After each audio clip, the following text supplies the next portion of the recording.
Hello, folks. This is the Apologetics Academy, the website apologetics-academy.org. And every Saturday we bring on different scholars, thinkers, philosophers, apologists from across the theological spectrum to present to us on topics of interest to Christians, especially those that pertain to the question of whether or not Christianity is true. And we also cross-examine and evaluate other worldviews as well. And we, after a time of presentation by a special guest speaker, we open up to open floor Q&A, discussion, dialogue, and debate. And there's a number of ways you can participate in this evening's live program. You can sit back and listen anonymously if you wish. You can also participate in the chat window. Please, if you're doing so, a direct chat to everyone or all panelists and attendees. That would be excellent. You can also submit a question in textual form by hitting the Q&A button at the top of your screen. You can submit anonymously if you wish, and when we get to the Q&A, I'll read out your question to our guest speaker. And you can also raise your hand by clicking the raise hand button at the top of your screen, and it will promote you to be a co-panelist with the speaker and ask a question that way also, and gives you opportunity to interact with the speaker during the Q&A. So without further ado, let me turn to our guest speaker for tonight. And our topic, we're going to be discussing minimal facts versus maximal data, two apologetic approaches to the resurrection of Jesus. And we're going to be discussing this in the company of analytic philosopher Dr. Lydia McGrew, who is especially well known for her book, Hidden in Plain View, Undesigned Coincidences in the Gospels and Acts, making a case for the substantial veracity of the New Testament scriptures. So let me just turn over to Dr. McGrew. Thanks for being with us. Thank you for having me, Jonathan. I'm going to start by characterizing the minimal facts approach. My presentation is going to have what I would call a negative and a positive side. Those two may overlap occasionally as well. But first, I'm going to characterize the minimal facts approach, and then I'm going to explain what I see as some problems with that approach and reasons why it needs to be supplemented. It's a very popular approach to arguing for the resurrection of Jesus of Nazareth. So let's start by kind of talking about what this minimal facts approach is. Extremely popular, popularized by philosopher and New Testament scholar Gary Habermas. And a lot of people use it, particularly in debate. It's found very useful in a debate format. The first aspect of it is that the facts that are used tries to use a very small number of facts and then seek the best explanation for them. The facts that are used must have a very high majority of scholars who acknowledge a particular fact. Gary Habermas addresses in one place, what percentage, and he says he was looking for 90-something% of New Testament scholars who agree that this is a fact. And then it must have scholars, including skeptics, across the current ideological spectrum who agree with or grant that fact. So that needs to be living scholars we're usually looking for, or scholars who have been living in the past 30 years or something like that, who are agreeing all the way across. This is a part of the methodology, and it's treated as having epistemic significance. Sometimes people will say, well, that's just for rhetorical purposes. That's just to help people to feel that this is secure or something. And that is certainly part of it. But the minimal facts case has always been an uneasy hybrid of rhetorical and epistemic considerations. And to show this, I want to read a quotation here. It begins with a quotation that Dr. Habermas is giving of Dr. Michael Licona, because the two of them have worked together quite a bit on minimal facts. And then Habermas glosses that. This is in a 2012 article that Habermas wrote. These scholars span this is Licona talking, being quoted by Habermas. These scholars span a very wide range of theological and philosophical convictions and include atheists, agnostics, Jews, and Christians who make their abode at both ends of the theological spectrum and everywhere in between. We therefore have the heterogeneity we desire in a consensus, and this gives us confidence that our horizons will not lead us completely astray. So hang on to that, gives us confidence that our horizons will not lead us completely astray. Now, Habermas commenting. Licona makes an insightful comment here regarding guarding against our own horizons. We must beware of our unimportant biases as well. When discussing the minimal facts, I have always purposely included notes at each juncture that list representative numbers of skeptics of various stripes who still affirm the data in question. This is a significant methodological procedure that serves more than one purpose. Among others, it assures the readers that they are not being asked to accept something that only conservatives believe, or that is only recognized by those who believe in the veracity of the New Testament text, and so on. After all, this sort of widespread recognition and approval is the very thing that our stated method requires. So as you can see, this is being given epistemic significance to supposedly guard against our own biases. I'll be coming back to that later when I talk about an aggressive minimal facts approach, what I call an aggressive version of the minimal facts approach. Okay, so 3 facts that satisfy the criteria that get used a lot, and when Habermas is presenting his, what he considers his most rigorous version, and also Licona, they will boil it down to these 3 facts. Licona calls them the historical bedrock. Jesus died due to the process of crucifixion. Very soon afterwards, Jesus' disciples had experiences that they believed were appearances of the risen Jesus. And just a few years later, Saul of Tarsus also experienced what he thought was a post-resurrection appearance of the risen Jesus. You will notice that the empty tomb is not here. Habermas emphasizes quite a bit that he does not generally regard the empty tomb to be a minimal fact.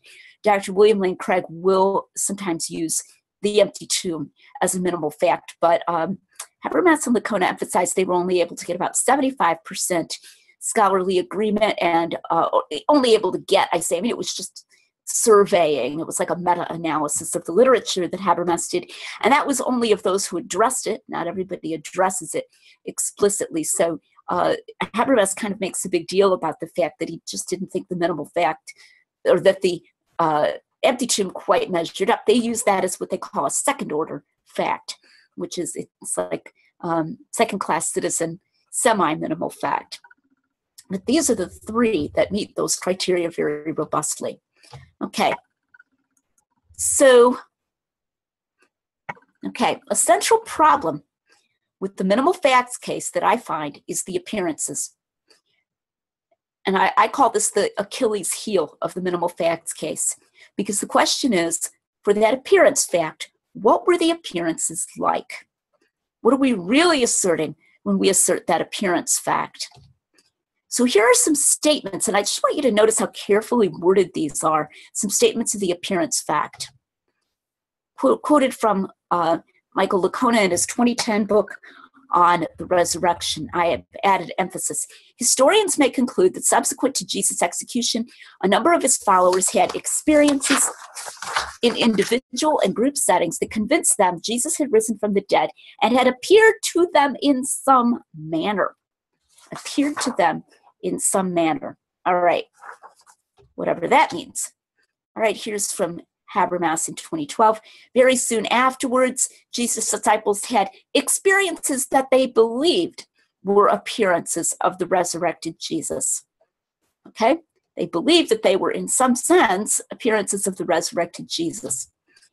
And here's William Lane Craig's statement from a 2017 version. He gives this version a lot. On multiple occasions and under various circumstances, different individuals and groups of people experienced appearances of Jesus alive from the dead. We'll be talking in a little while about what alive from the dead means. But I want to note some things. Here are some limitations placed on the appearance fact by the need to get this very high percentage of scholars on board with it. It does not mean that the appearances were like those described in detail in the gospel accounts. In other words, it does not mean that the disciples had experiences as if of eating with Jesus, as if of talking with him, as if of having conversations with him, being invited to touch his wounds and so forth. Not enough scholars across the ideological spectrum acknowledge that. In fact, William Lane Craig talks about this explicitly. He says that at the same time, the biblical scholarship has come to a new appreciation of the historical credibility of Paul's information. This is in 1 Corinthians 15. However, it must be admitted that skepticism concerning the appearance traditions in the Gospels persist. And what's interesting is they will definitely include scholars who expressly deny or are deeply skeptical about the authenticity of the details of the resurrection accounts. These will be said to acknowledge the appearances. Gerd Ludemann is an example. He says, oh, All that physical stuff is a later corruption. The original seeing was a seeing in the spirit, says Ludemann. Wolfhard Pannenberg says that there's scarcely a kernel of truth in the gospel narratives. Bart Ehrman certainly doesn't acknowledge that they claim to have had experiences like those given in the gospel narratives. Many scholars are being included as, quote, acknowledging the appearances that who do not acknowledge the kinds of experiences given in the gospels. So that means that the appearance fact doesn't mean those kinds of experiences, because they could not have gotten the consensus that they want. In fact, I've even been unable to ascertain how many scholars acknowledge a group appearance. Now, Licona specifically, you'll remember in his statement here, in individual and group settings, and he treats that as a bedrock fact, and he gives his own arguments for that, but it's not at all clear to me that 90-some% of the scholars acknowledge even a group appearance.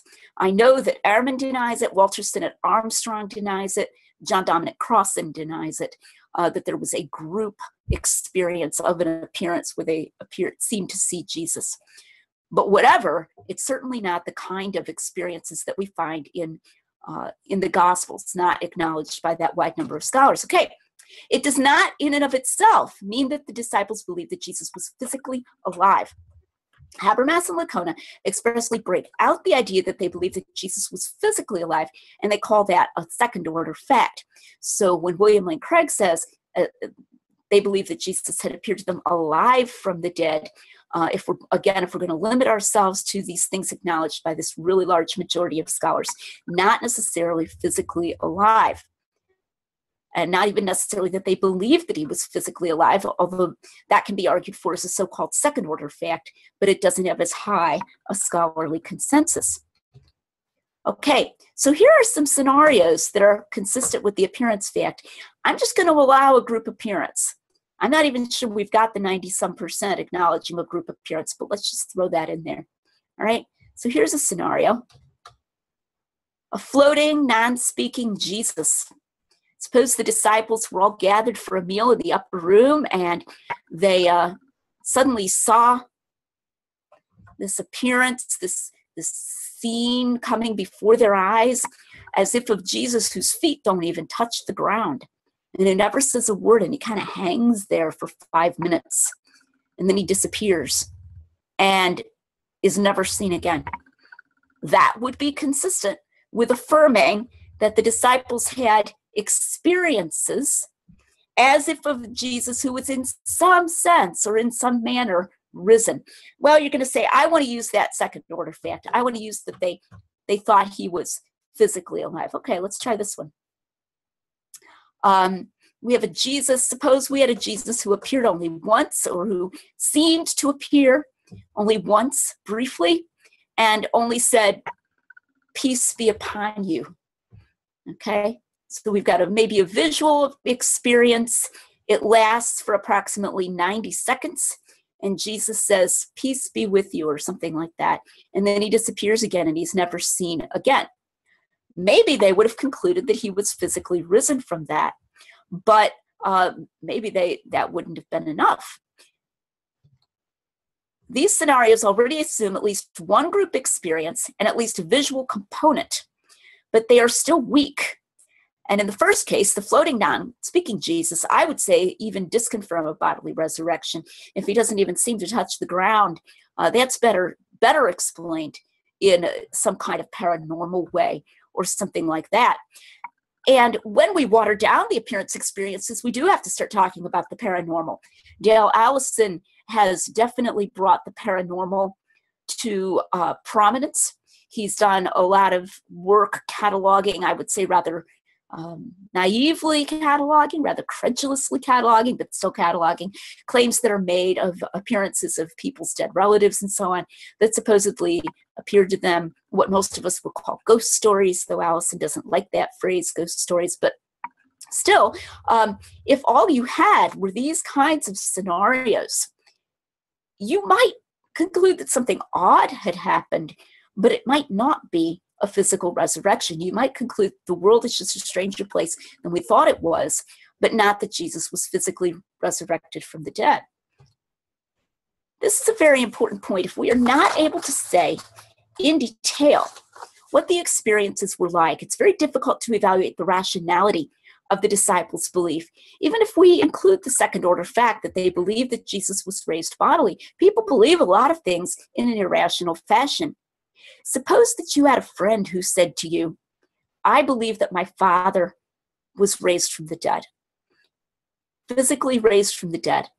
You said, what? And now let's suppose that your friend, dies or goes off to some place where you can't get a hold of him before you get a chance to get any details.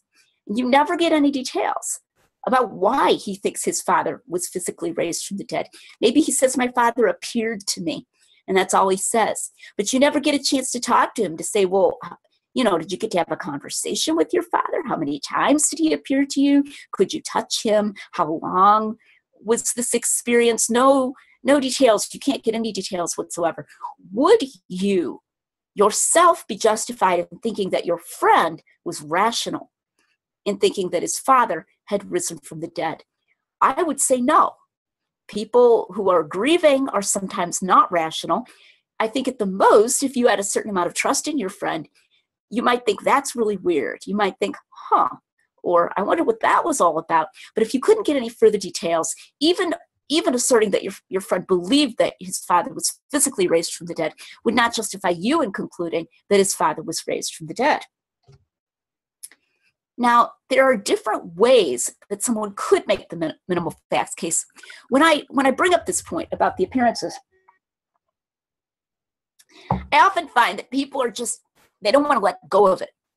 I've had people email me or discuss this in threads to blog posts, and they'll say, well, could I do the minimal facts case as a preliminary? Or could I do it this way? Or could I do it that way? Because they really think they need it. Now, in the second half of my talk, I'm going to be talking about an alternative, and an alternative that you could even use for presentation purposes. So you don't actually have to have the minimal facts case, but it's a kind of a security blanket. So people will say, well, could I still do it? So let's talk about some ways that you could do it, and these get increasingly problematic epistemologically. So the first way, preliminary minimal facts case with clear eyes. Yes, you could do this if you wanted to. We were talking before Jonathan put this onto the live stream about the fact that Jordan Peterson tweeted the stream article, I believe it was, where Gary Habermas gave a minimal facts case this Easter, and the atheists who are Dr. Peterson's fans are not very happy about this, that he would even consider it. And I was talking about this at dinner with a friend the other day, and she said, well, it's a gateway drug. And she was being funny, that the minimal facts case is a gateway drug for Christianity.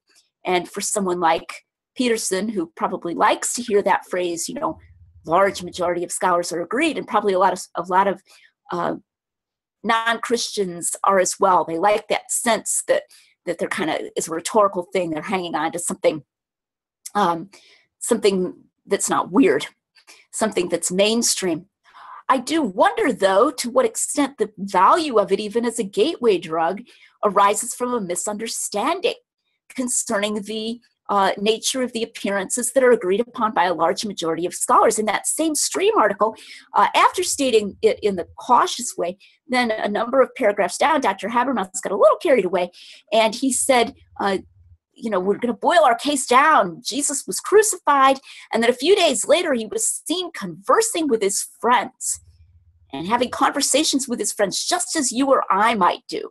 Wait a minute, that's not acknowledged by 95% of scholars, that he was seen conversing with his friends a few days later, just as you or I might converse with our friends. I think that's true. I think he was seen conversing with his friends, but we have left the minimal facts criteria behind at that point in our enthusiasm. But not everybody knows this. But suppose you did know this. Maybe you would present the minimal facts case with what I call clear eyes. And you would say, well, this isn't going to get us very far, but it should make you at least wonder if something odd happened. It should maybe challenge your naturalism. It should move you in the direction of, either a real resurrection or something paranormal. It should make you go, huh? It should make you curious or make you do some more investigation. But you're going to need to do that additional investigation and say that to your audience. That wouldn't be misleading. That would be presenting it clearly. But it will only get you that very, very, very pre-evangelistic step. Here's another one. A preliminary minimal facts case with some confusion. Someone might say, well, it's preliminary, but it gets us a good ways. It gets us to maybe more probable than not that the resurrection happened. Well, a philosopher might say that depends on your priors, what we call your priors. Because the minimal facts evidence is so boiled down or so watered down, it doesn't have a lot of punch in and of itself. So then it depends a lot on whether you were already a theist, whether you were already a naturalist, and so forth. So someone could present a minimal facts case admitting that it's preliminary, but with some confusion about how far it would get you. The one I think is most common is what I call a naive minimal facts case. I hear a lot of people giving it, and I think they do not know. They literally do not know. That it's not being included that the disciples believed Jesus was physically alive. And when they say alive, they assume that it means physically alive, that of course we're bundling in there that they believed he was physically alive. Well, that's not acknowledged by a super high majority of scholars. So they're bundling that in there and assuming that it is. But B, more importantly, that when they say appearances, and that a large majority of scholars acknowledge the appearances, they assume that it's just sort of been handed to them as a gift, that we have some skeptic out there who doesn't believe in Jesus' resurrection, but nonetheless, we're not quite sure why, he believes that the disciples really thought they were eating meals with Jesus in groups. And if the skeptics are going to hand that to you as a gift, why not use it? Okay, so that I think is probably the most common. And I think when you hear people other than Habermas and Lacona and Craig, but other apologists giving the minimal facts case, or when it's just adopted by what you might call your apologist on the streets, I think he's often giving a naive minimal facts case. And then there's the aggressive minimal facts case. And this is the problem, the really problematic one. The person giving an aggressive minimal facts case recognizes full well how minimal the facts are, and he thinks that's a good thing and insists that we need to do this, that it's better to argue from the minimal facts.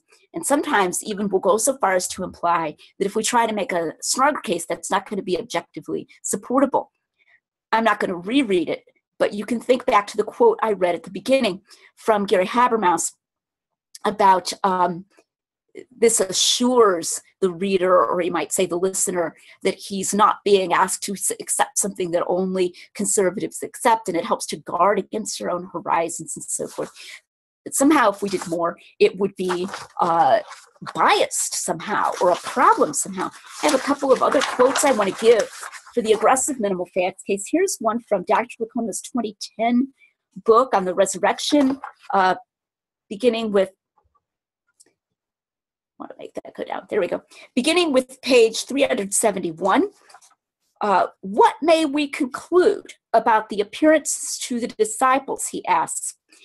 A similarity exists with the miracles of Jesus. Now, what he's going to do, I'm not going to quote this part, but he's going to say that we're not actually justified as historians in believing that any particular miracle took place, but merely that Jesus did some kind of amazing things that caused people to drop their jaws. He even uses that phrase, drop their jaws. But it's difficult, he says, to award historicity with a great deal of certainty to any particular miracle or exorcism reported in the Gospels. Now, I'm quoting now. In a similar manner, historians may conclude that subsequent to Jesus' death by crucifixion, a number of his followers had experiences in individual and group settings that convinced them Jesus had risen from the dead and had appeared to them. Again, notice that he doesn't say how they were convinced by this, and he's going to make that clear. Continuing quoting, we may affirm with great confidence that Peter had such an experience in an individual setting, and we will see that the same may be said of an adversary of the church named Paul. We may likewise affirm that there was at least one occasion when a group of Jesus' followers, including, quote unquote, the 12, had such an experience. did other experiences reported by the Gospels occur as well, such as the appearances to the women, Thomas, the Emmaus disciples, and the multiple group appearances reported by the tradition in 1 Corinthians 15, 3-7, and John? Where did these appearances occur? Historians may be going beyond what the data warrants in assigning a verdict with much confidence to these questions. I want to repeat that last sentence. Historians may be going beyond what the data warrants in assigning a verdict with much confidence to these questions. This note is what he says we may conclude, not what we may start with about the appearances, but like when we're done as historians, we can't say that Jesus appeared to Thomas. I think that should be bothersome, worrisome. Why do you believe that Jesus appeared to Thomas then? And this is making a split that I will come back to and talk about later between history and religion, and between history and Christianity, that I think is a very unhealthy split. I'm going to give another short quote here from William Lane Craig. I wrote a blog post recently discussing this discussion of Craig's. He says, with unbelievers, we should simply make the case that the documents collected into the New Testament are reliable enough to warrant the beliefs that Jesus understood himself to be the Messiah, the unique Son of God, and the Danielic Son of Man, and that his crucifixion, burial, empty tomb, post-mortem appearances, and the origin of his disciples' belief in his resurrection are historically well-founded. Well, again, we've talked about what appearances amounts to there, but notice that Dr. Craig says we should simply make this case. And Dr. Craig is very explicit. He says, I almost never argue with an unbeliever about biblical inerrancy. And I'm not just talking to, Lydia, I'm not just talking about inerrancy. And I think inerrancy gets unhelpfully mingled in here with reliability in the discussion with Dr. Craig. He goes on, I'll concede for the sake of argument virtually all the errors and inconsistencies in the Old and New Testament that he wants to bring up. Okay? While insisting that the documents collected into what was later called the New Testament are fundamentally reliable when it comes to the central facts undergirding the claims and fate of Jesus of Nazareth. He's clearly recommending this procedure. And this and Lacona's present what I call an aggressive minimal facts case. This is highly, highly problematic. It indicates, again, this notion that really maybe we can't argue that the documents are any more reliable than this, or are reliable in any stronger sense. And Lacona says expressly that historians may be going beyond what the data warrant in concluding that Jesus appeared to the women or to Thomas or in these other ways recounted in the New Testament documents. Well, that's a problem, because if we can't go beyond this, then maybe a physical resurrection of Jesus isn't the best explanation. Maybe Christianity isn't true. So I think we need more than this, because we have watered the case down and made it so weak that it is not clear that we can get a robust conclusion out of the facts we've left ourselves with. So let's hope that as historical investigators, we can go farther than that. Okay, I want to advocate what I consider to be a better alternative, which I call maximal data. And I will be giving examples of this and how this might be stated as I go on. And I want to assert that this maximal data can be used in presentation. This is not just for you to keep in your own mind. I think you can actually give presentations based on the maximal data approach. Here are some distinctives of the maximal data approach. First of all, it asserts up front that the Gospel's resurrection accounts represent what the disciples claimed happened to them. Okay? Now, I'm not just doing a naive thing where I say, well, the Gospels are reliable and they say that Jesus rose from the dead, so probably Jesus rose from the dead. I'm not doing that directive in induction.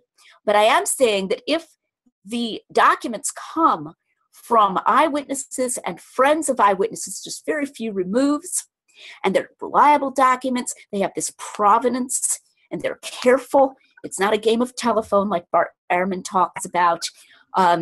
It's not at many removes. Then we can be justified in saying that the narratives in the Gospels represent what the disciples claimed. And you'll see if you read Tim McGrew, my husband, and my article for the Blackwell Companion to Natural Theology, that's what we do. Okay, when we talk about the testimony of the disciples, that's what we mean. We mean the testimony that the kinds of things recorded in the gospel narratives happened to them, that's what they were testifying. And then this can be supported indirectly by arguments for the reliability and the origin of the Gospels and eyewitness testimony. When I use the word reliability, by the way, I am using it in a different sense than the sense that Dr. Craig was using it, Dr. William Lane Craig, in the quotations I read to you a moment ago. I have recently discovered, literally just in the last few weeks, that reliability is being used in a very, very strange way in the evangelical community. And I think we need to challenge it. It's being used to mean that we can get historical data out of the Gospels. So Dr. Craig says they're reliable enough that we can get these minimal facts out of them. Or we can get that Jesus thought he was the Danielic Son of Man or something. That doesn't mean that they were reliable. You could take an unreliable document or the statements of an unreliable person, and you could put them through some kind of sieve where you had ways of telling, if he's a person, his nose always twitches when he's lying or something. Or I could check it out by asking some other person that I consider to be more reliable. Or, of course, as you know, if you're an apologetics geek or a New Testament student, they have these criteria of authenticity they like to apply to the Gospels. And Habermas talks about that a bit in the Stream article that I was just mentioning. So we're kind of taking the Gospels and we're like applying various litmus tests to different passages. And by this, we sort of wring or mine historical data out of them. That doesn't mean they're reliable at all. That means potentially it could mean we can get data out of them even though, despite the fact that they are unreliable. Normally, if we're going to use the word reliable for something, a person, a document, we don't just mean not completely fictional. It's not totally made up. I mean, you could do that for a historical novel or capable of yielding some true data. Usually, at a minimum, a reliable source is a source such that if it alleges that a fact is true, you have non-negligible reason to believe that fact. This could be overcome by other evidence, or this might not be enough to overcome some prior implausibility. But a Bayesian philosopher might say it has a non-negligible Bayes factor, for those of you who are into that. For the fact it alleges, it gives you some non-negligible reason to believe this fact. If the Gospels are reliable in a normal sense like that, then we ought at least to be able to treat the resurrection accounts as what the disciples claimed. Now, don't worry, I'll be giving you some examples of what this maximal data approach might look like in a minute. Another distinctive of the maximal data approach is that it treats the objective vision theory as not being a claim that the resurrection occurred. I haven't talked about this yet. The objective vision theory is the theory that Jesus did not physically appear to his disciples. Sometimes it's called the telegram theory. Jesus was up in heaven and he sent telegrams to his disciples. And they were down on earth and they were chatting with Jesus in a vision, or at least hearing him.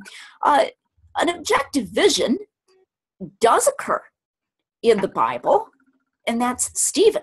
When Stephen is going to die, he says, I see the heavens open and Jesus sitting on the right hand of God.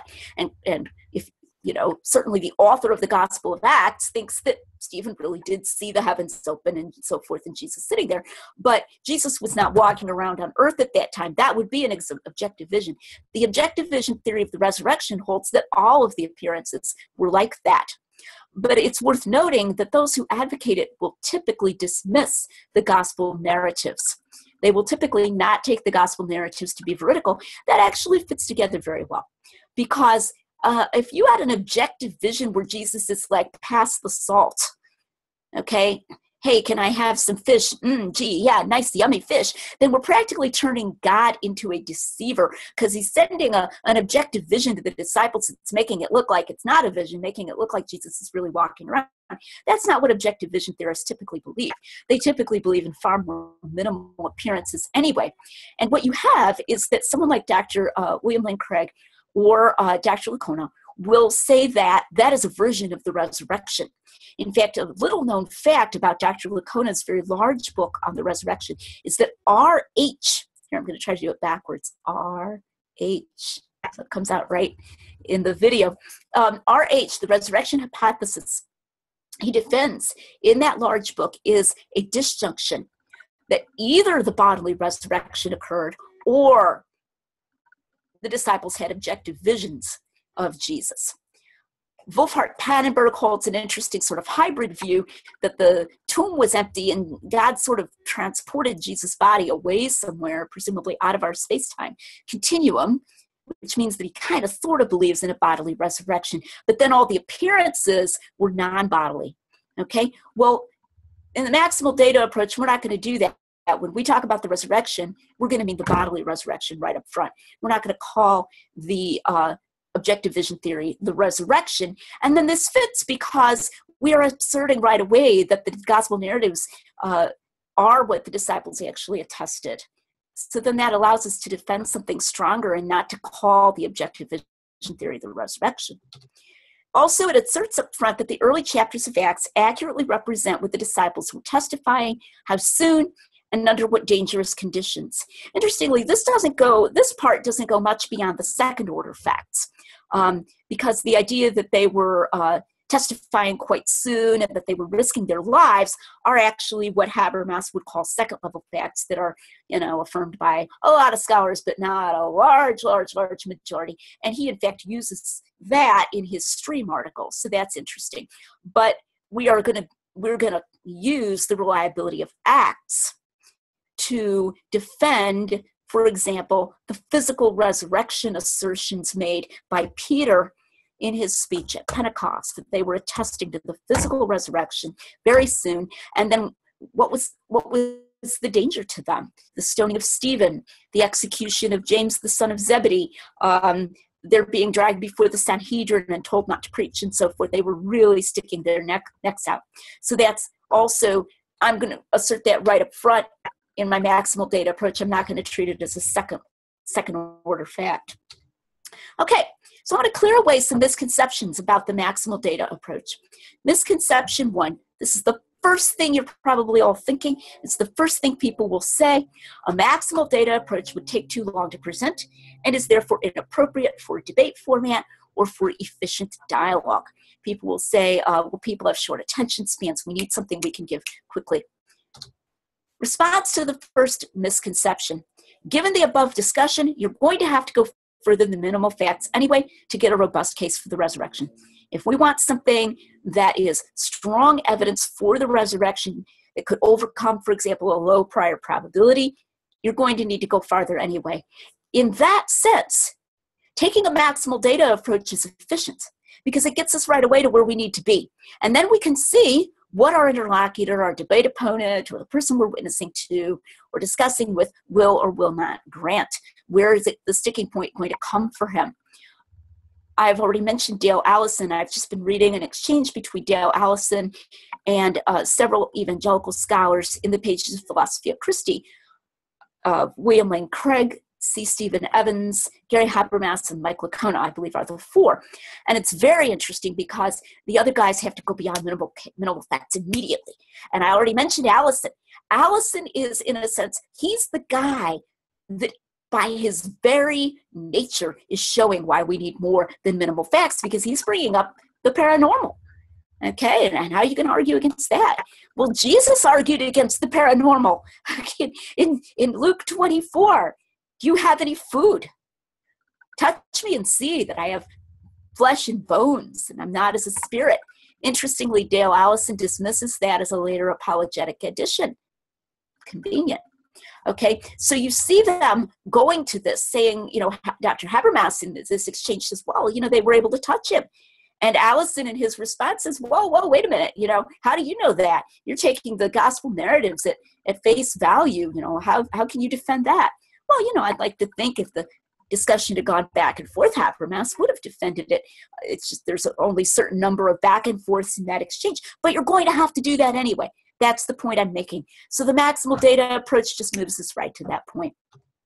Second, any case for the resurrection, whether minimal facts or not, will start with certain assertions that can be backed up with additional facts if challenged. You don't bring all of your pots and pans out to the table when you're serving a meal to your guests. You bring the meal. If somebody wants your recipe, you can give them the recipe later on. If somebody wants to see how you cooked it, you can tell him. But when you give a presentation, or even in a debate, you'll have your initial statement in the debate. You don't give all the support. You give brief support. The minimal facts people do this too. A minimal facts person might debate a Jesus myther and might suddenly discover, oops, he doesn't acknowledge even that Jesus existed. Well, then he's got stuff that he can bring up for that. Not all those you're debating will acknowledge the minimal facts. I've already named 3 people who do not acknowledge a group appearance. So if you were debating Walter Sinnott Armstrong and you gave the minimal facts and you said, as individuals and in groups, and then Armstrong comes and gives his statement, he says, no, I think somebody just thought he saw Jesus and then told the others, and Ehrman will do this too, and then they were influenced, or they didn't want to appear impious, and so they were like, yeah, I saw him too. Okay, you're going to have to back up to defend your group appearances. So in that sense, the maximal data approach is similar. You give your initial statement, and then you've got all this stuff over here, okay, that you're ready to bring out if a challenge is made to the assertions that you make as premises. The initial statement, so now we're just going to talk about an initial statement if we're talking about efficiency. The initial statement of a maximal data case is no less efficient than the initial statement of a minimal facts case. I'm going to give you 2 forms. First version, Trilemma version. This is taking us back, yes, to the 18th century, yes, to the 19th century. I heard some skeptic was complaining about my 19th century approach to apologetics on Twitter recently. I bear that badge with pride. William Paley would love this, all right? Either the disciples were deceivers, they were mistaken, or they were telling the truth. There's your trilemma. They were not deceivers. And just as with the minimal facts case, you state your premise, you give a few brief arguments for it. They had a massive motivation against bringing forward such a story as a lie in those social circumstances. Interestingly, the minimal facts case also discounts the fraud theory. That's one of the few things that's not popular anymore is the fraud theory, because of the enormous motivation, especially for Jews who could have just gone back to being Jews and lived in a respected way in their community. Against their coming out with this strange new idea that Jesus had risen from the dead, and they're then risking getting stoned or killed by Herod to please the Jews, or any of a number of other unpleasant ends they might have come to. So they were not deceivers, and they were not merely mistaken. At this point, you instance briefly the nature of the appearances. The way I like to put it is, when I do this, I've done this trilemma version, you could not be mistaken merely in a normal way, unless you were massively insane in a very strange way, about whether or not you ate meals and hung out in an extended way with your best friend over spring break. And if there's a group of you, the whole group could not be merely mistaken about whether all of you hung out with this member of your group who was one of your best friends repeatedly over spring break. So I'll say that to make that vivid, that the nature of the claims, repeated appearances and multisensory appearances, and they're all talking to each other and interacting in groups and so forth, are not the kind of thing that in normal circumstances this group of people could have been merely mistaken about. Therefore, they were telling the truth. There's your trilemma version. Look how fast that was. Here's another one. Same facts, just a different format, inference to the best explanation version. The disciples claim to have had multisensory experiences, both as individuals and in groups, on multiple occasions of conversing with Jesus. They claimed that he was able to eat and was tangible. They gave details of these encounters as found in the gospel accounts. They undertook serious risk of death for making these claims and continue to do so under persecution. Notice, by the way, that I do not say they died for it. Now, I have not yet read Sean McDowell's book about the fate of the apostles. I should read it.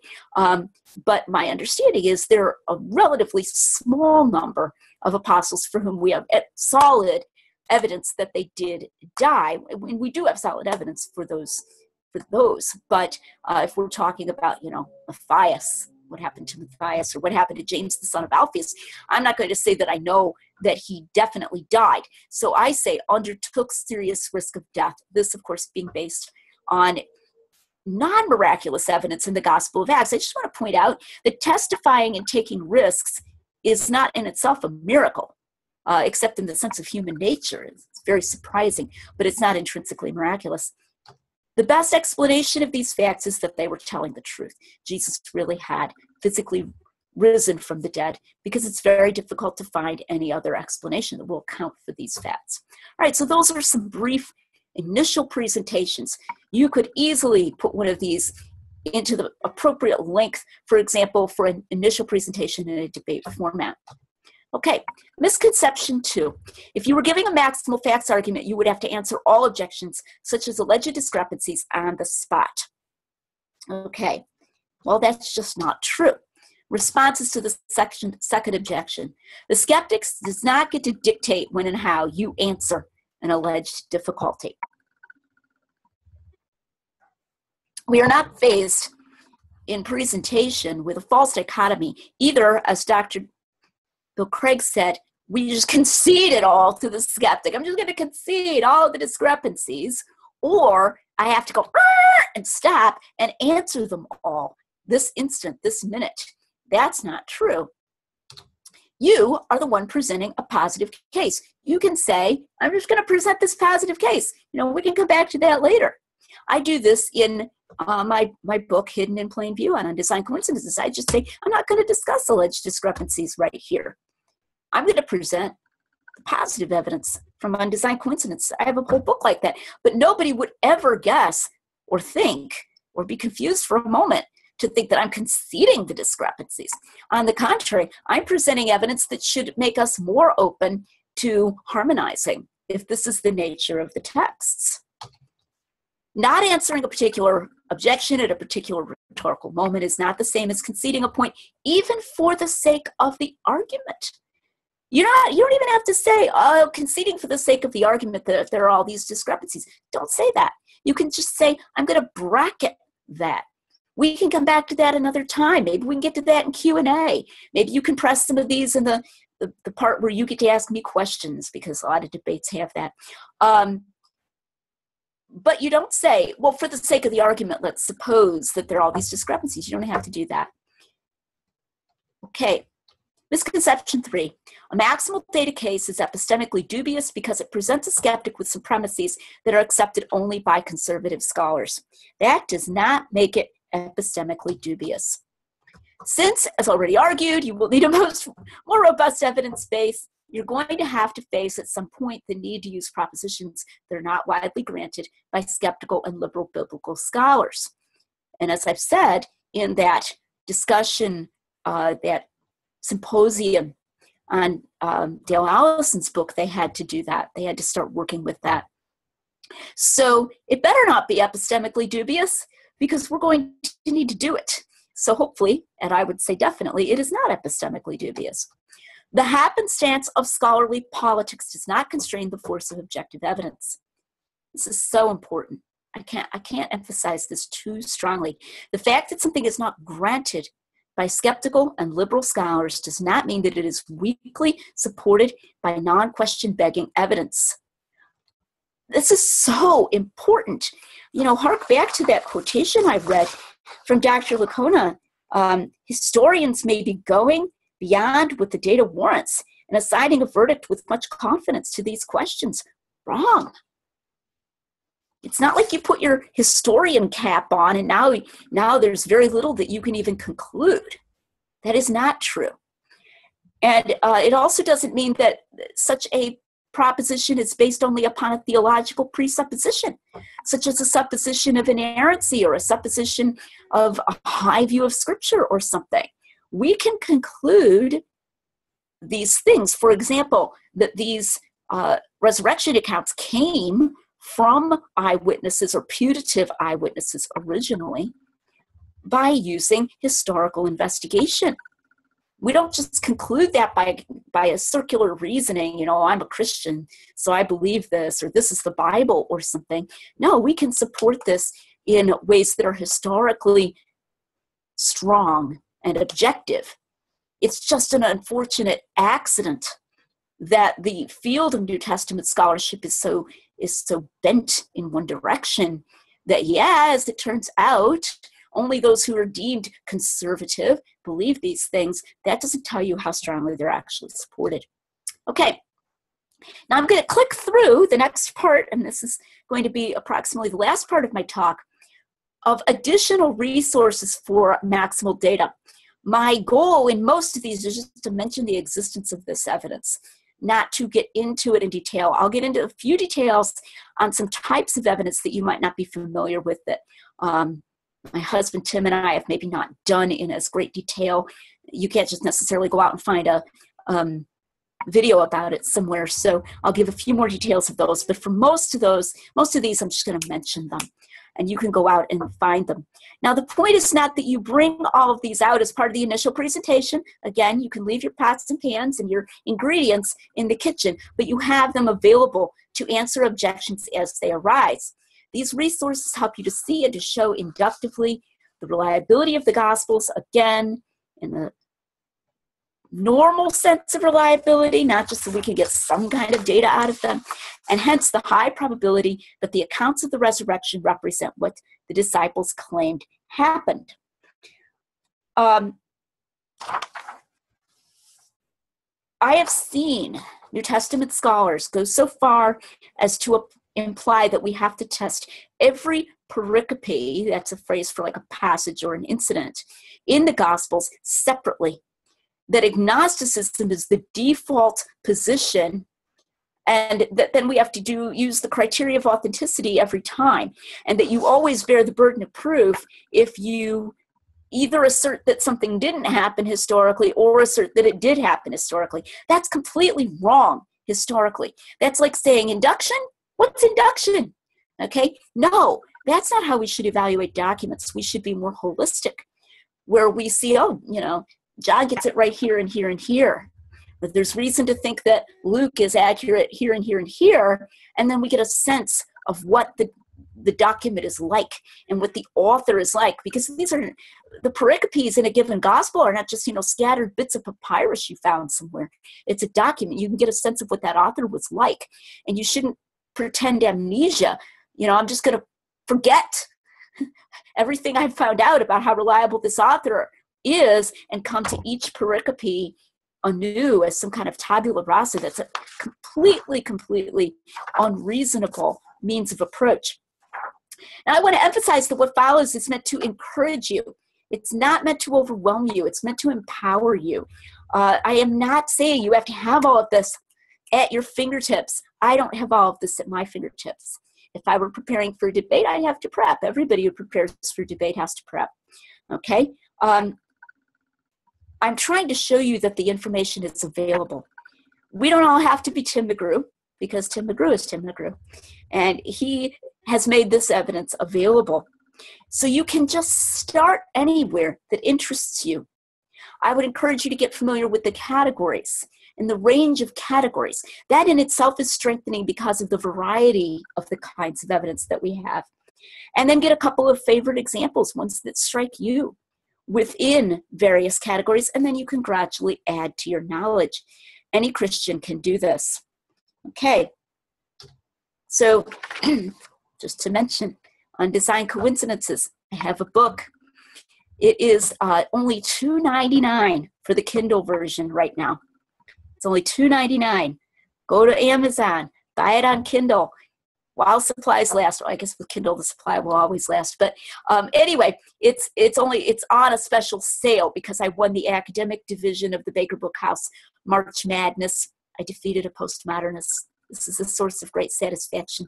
Anyway, to celebrate this, my publisher has put the Kindle version on $2.99. So you can get that if you want a paper version. I think it's $15.99 from Amazon. But I discussed these undesigned coincidences. I've given many presentations about this, so I'm not going to give examples right here and right now. But I will say these support the instances, the incidents in the Gospels that are recounted there. So they fulfill that side of it. External confirmations can fulfill a slightly different niche, and then this confirms the actual stories that are told in the Gospels. Now, this argument is called the ecce homo argument. I call it that. Tim calls it something different, artless similarity, I believe. Ecce homo, of course, is what Pilate said when he brought Jesus out. He said, behold the man. I want to use it to mean, behold the man Jesus. Only one Jesus.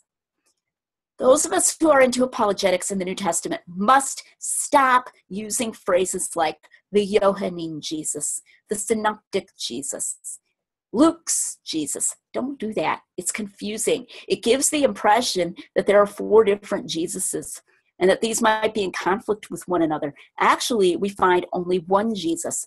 And there are some great arguments for this. I'm just going to give a couple examples here. Just a couple. There are more out there. I have a blog post about this here. And there I give a link to a book by one of those great old guys named Stanley Leathes, Leathes, where he compares Jesus in the Synoptics with Jesus in the Gospel of John. Here are 2 examples. In Luke 13:31, Jesus says, it cannot be that a prophet will die outside of Jerusalem. He says, I must journey on today and tomorrow, for it cannot be that a prophet will die outside of Jerusalem. Jesus can be surprisingly bitter. But not bitter in a sense that it's a sin, but just it's this biting, sarcastic wit that he has. And in John 5:42 and 43, he says, that he's coming in the name of the Father. And he says, if another comes in his own name, him you will listen to. Okay, that they don't like Jesus because he's claiming to represent the Father. They would almost like him if he were even more self-centered.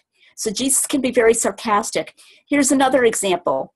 In Luke 13:15 through 17, Jesus has just healed a woman who had a condition that caused her to be bent over. Possibly it could have been Parkinson's, or it could have been a problem with her back where she couldn't stand up. And Jesus heals her so she can stand up. And the ruler of the synagogue chides the people. He doesn't bully Jesus, he bullies the people. Aren't there 6 other days in which you would come and be healed? Why do you have to come and be healed on the Sabbath? And Jesus says, which of you that has an animal will not unloose him to take him to the water and get him a drink of water on the Sabbath? But should I not have loosed this daughter of Abraham, whom Satan has bound for 38 years? Loosed and loosed. He likes to use that, and he's showing their hypocrisy. He loves that kind of wit. In John 7, we find exactly the same Jesus, exactly the same kind of wit, but it's a totally different incident. And there he's talking about the fact that back in John 5, he healed a man on the Sabbath and told him to take up his bed and walk. And the leaders were unhappy because he shouldn't have healed him on the Sabbath. And he says, well, if the 8th day from the time when a baby is born, a boy baby, happens to fall on the Sabbath, you will circumcise him on the Sabbath, that the law be not broken. But if I make a man entirely whole on the Sabbath, that bothers you. Okay, you consider that to be breaking the law. Now, this is getting pretty sharp. All right, and in circumcision, obviously, a boy baby is made less than perfectly whole, but Jesus made a man whole. It's exactly the same Jesus. Loosed, circumcised, made whole. Hypocrisy, and he just zings them. But one is in Luke and one is in John. So more examples elsewhere, this idea of the similarity of Jesus throughout. Reconcilable variation. Jonathan McClatchy has talked about this in some of his blog posts about the resurrection. Many plausible harmonizations exemplify this. people consider harmonization to be an embarrassment, but it's actually not. Harmonization actually is what we expect to have to do with truthful accounts, that there might be some appearance of tension, but then we could actually find a plausible way that they could be true just using some imagination. John Wenham has a book called Easter Enigma that does this. It's kind of a proof of concept of harmonizing the resurrection accounts. I don't necessarily agree with every one of Wenham's conjectures, but I like the proof of concept, and it shows that mind. And that when we find we can do this with the accounts, then they start to look like truthful testimony that just comes from different people. I'll just give one quick example here. Very often it's falsely claimed that Luke put all of the events of Easter onto Easter Day, that he somehow makes it all happen on one day. This is not true, and you can tell this just from Luke's account itself. He has this little unnecessary detail thrown in that Emmaus, where these men walked to, that Jesus came and walked with them, was about 6 or 7 miles from Jerusalem. And then that when they arrived there and they invited Jesus to dinner, they said, oh, it's the evening, it's already evening. And then after Jesus disappeared from their sight, they had to hasten back to Jerusalem.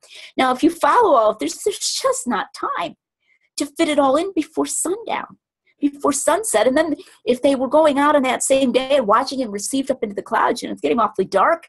Do we have some strobe lights here that we can use to see the ascension? So we can actually reconcile Luke's account with the other Gospels just by looking at these details here, and then looking at the other Gospels, such as John, for example, that talks about a meeting, and then another meeting a week later, and then another meeting in Galilee, so there's some time, and then Luke himself at the beginning of Acts said Jesus appeared to them over a period of 40 days. This isn't that Luke is crushing these together onto one day in Luke 24. He's just getting to be in a hurry, and we don't know why he was in a hurry, but he was writing briefly and non-specifically. So we've got reconcilable variation between the accounts, showing that they actually do fit together. Okay. I consider Richard Baucham's book, Jesus and the Eyewitnesses, to be a good resource. Again, we're giving resources for arguing that the Gospels are reliable and that the resurrection accounts come from the putative eyewitnesses. I have some caveats about Baucham. I'm not convinced of all of his arguments, and I think he's still too concessive at times.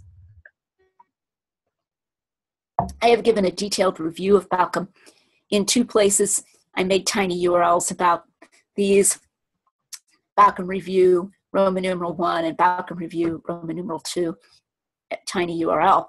You can read details, but certainly he helps to counter some of these bad habits of New Testament scholars that I've discussed elsewhere, and is willing to consider some rather radical ideas, such as that some of these Gospels actually came from eyewitnesses. Okay, another type of argument is unexplained allusions. This, again, doesn't get a lot of treatment. So I'm just going to give a few examples. Now, what we have here are things that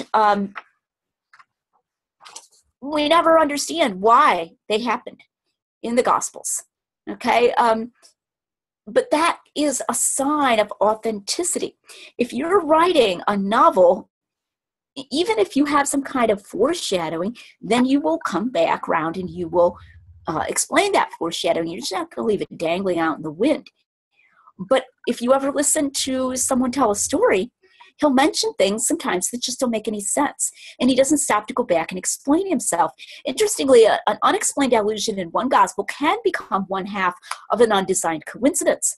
A lot of things that are would be unexplained allusions if we didn't even have the other side, then turn into undesigned coincidences when we find an explanation somewhere else and we say, aha. But in some cases, we just have the one half. That's evidence of the artlessness, the lack of massaging in the accounts. So here's one. In John 3:25, it says that the disciples of John the Baptist had a dispute with a Jew about purification. No details are given. And then it says, then they came to John the Baptist. So we expect they're going to say, we had a dispute with a Jew about purification, and he said this, and we said that, and Rabbi, what's the truth? And John doesn't say.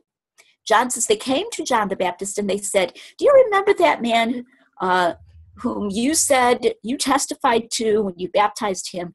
Well, he's baptizing way more people than you are. So they started complaining that Jesus, and it was really Jesus' disciples, John clarifies, was baptizing more people than John the Baptist. How does this fit with the dispute about purification? No idea. It's never explained. That's great. That's great. That tells us the kind of document John is. It's a realistic document. He's just telling it the way he remembers it, or the way he heard it. But he's telling what really happened, not writing this deep, entirely theological, deeply literary massaged thing. Here's another one. John 12:20. There are some Greeks, and I've been reading some commentaries lately. Looks like they may really have been Greeks. Looks like they may have been like God-fearers who were attracted to Judaism, and they had come to the Passover. And they come to Philip, and maybe because he had a Greek name possibly, and they say, we would like to see Jesus. So Philip goes to Andrew, and Andrew's also from Bethsaida, which is mentioned here, and he says, they want to see Jesus. And so Andrew goes to Jesus and says, there are these Greeks who want to see you. And Jesus says, the hour has come. And then he goes on and talks about the Son of Man being glorified. The hour has come. We never find out if the Jews got, or if the Greeks got to see him or not. We never find out what they wanted to talk to him about or what they wanted to ask him. And most of all, we have absolutely no idea why he said, my hour has come, when he heard that some Greeks wanted to see him. It's very funny to read the commentators. They never want to say, we have absolutely no idea. So they'll come up with some theological theory, but it's all highly conjectural. That's great. It shows the kind of document that this is. John probably maybe doesn't even know why Jesus said that, but he remembers that he said it, so he tells you. Mark 3:17 is listing the disciples, and it pauses and says, James and John, the son of Zebedee, whom Jesus called Boanerges, meaning the sons of thunder. No explanation. Mark doesn't have like a little, origin story for the nickname. And then at the end of it, Jesus said, you shall be called the sons of thunder. Nope. He just mentions it. It's this wonderful little unexplained allusion. We have no idea why he called them the sons of thunder. Okay. And I'll give you the last one I'm going to give here. In John 2:12, right after the miracle at Cana of turning the water to wine, and right before the cleansing of the temple, there's this random verse, and Jesus and his mother and brothers went down to Capernaum and stayed for a few days. The end. And then it was the Passover, and they went to Jerusalem in the next verse. We have no idea why they went down to Capernaum. By the way, down to Capernaum is topologically confirmed because Capernaum's down at sea level, and they had been in Cana in the mountains and had to go down. Just one of those lovely little topographical things. But it's random. It has no theological meaning whatsoever. What kind of document is John? All right. Unnecessary details. Unnecessary details indicate the intention to be taken as historical. This is not how openly a historical material is written. I've seen recently the Gospel of John compared to the allegory of Lady Wisdom in the book of Proverbs. And I would like to ask, how many water pots does Lady Wisdom use? Because in the miracle of Cana, we find out that there were 6 and that they each contained a couple of gallons or a certain number of gallons apiece. Okay? What random things does Lady Wisdom do in between being Lady Wisdom? Look, this doesn't look at all like an allegory. C.S. Lewis said of that kind of view, such a person does not know how to read. These vivid and unnecessarily realistic details are either the mark of historicity or of deception masquerading as history. I want to note to apologists, you cannot have it both ways. If you like undesigned coincidences, then you need to hold that these documents are intended to be taken as historical. If you like external confirmation of details, and you should like them, then these details are prima facie to be taken as historical. You can't say, oh, well, details, schmetails, it's just a little detail. Maybe they just thought they could make up details. Okay, then why do we expect to find them being confirmed at all? You can't say maybe they were just making up all of these details and then turn around and say to somebody, let me tell you this really nifty thing I saw at Tim McGrew's talk the other day about how this little detail is confirmed externally from Matthew's infancy narrative. Okay? You can't do that. You have to accept that these are intended to be taken as historical. So let me just give you a few. I'm going to click through these really fast. John gives the precise location where John the Baptist was baptizing in 2 instances: Bethany beyond Jordan and Aenon near Salem. Why? There's no why. There's not some theological reason or literary reason for this. He's just saying it.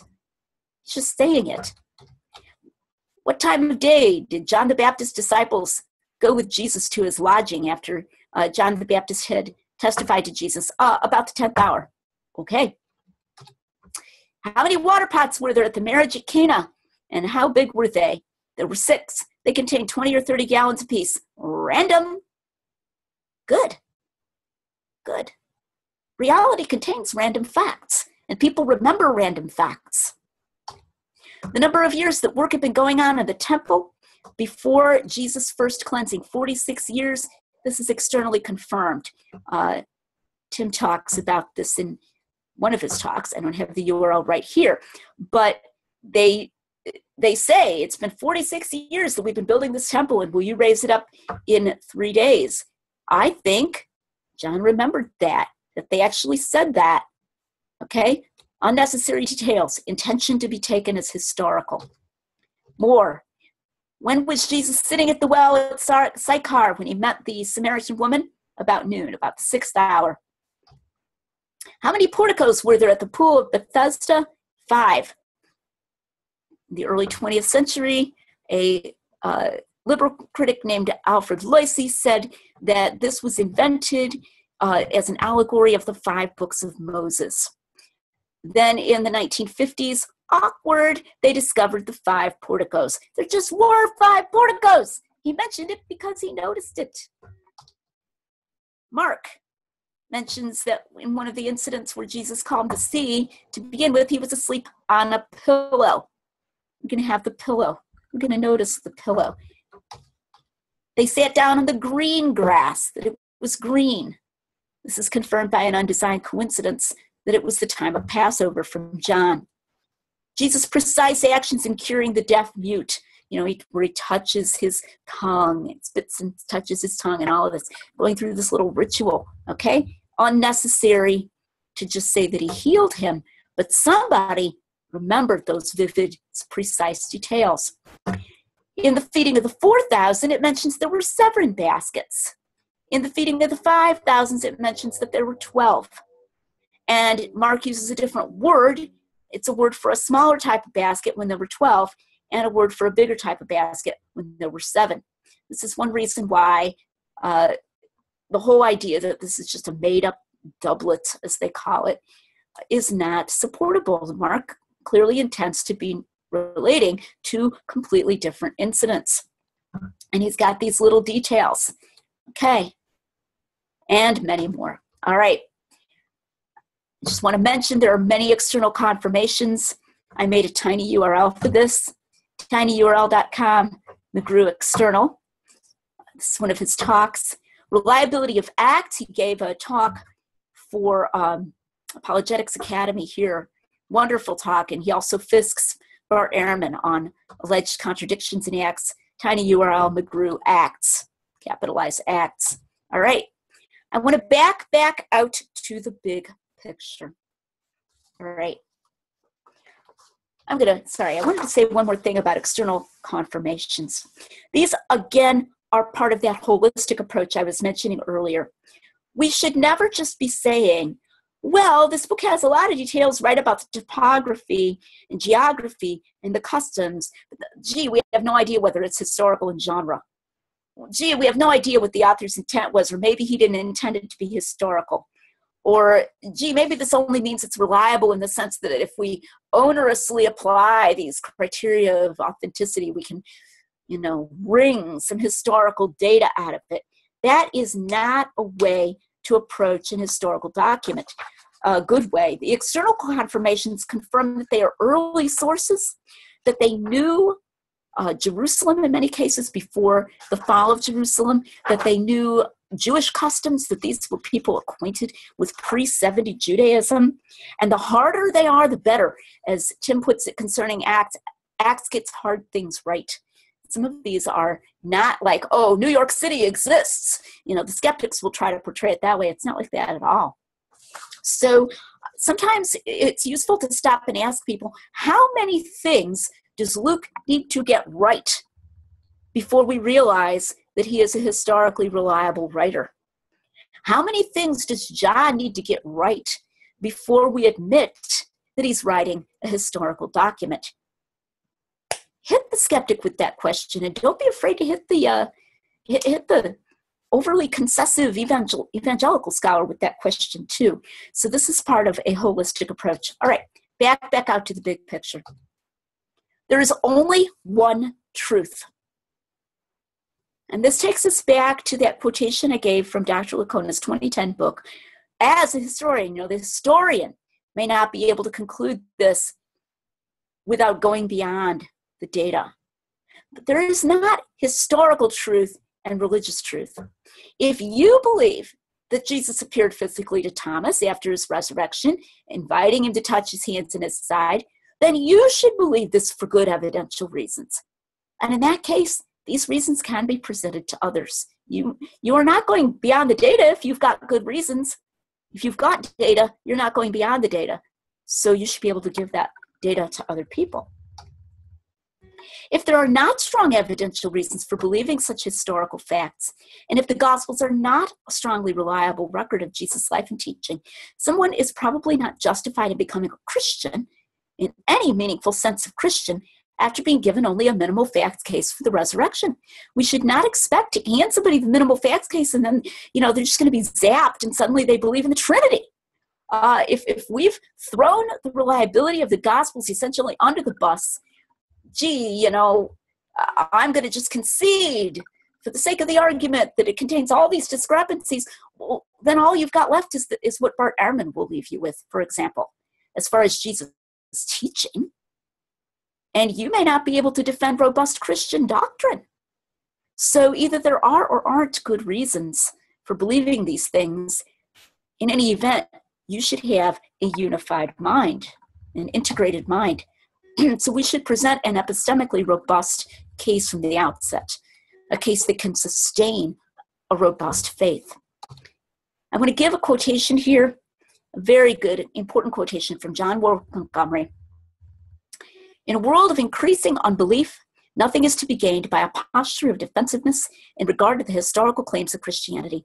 Our task as Christian historians and theologians is not to clothe the gospel with an alleged invulnerability by dehistoricizing it.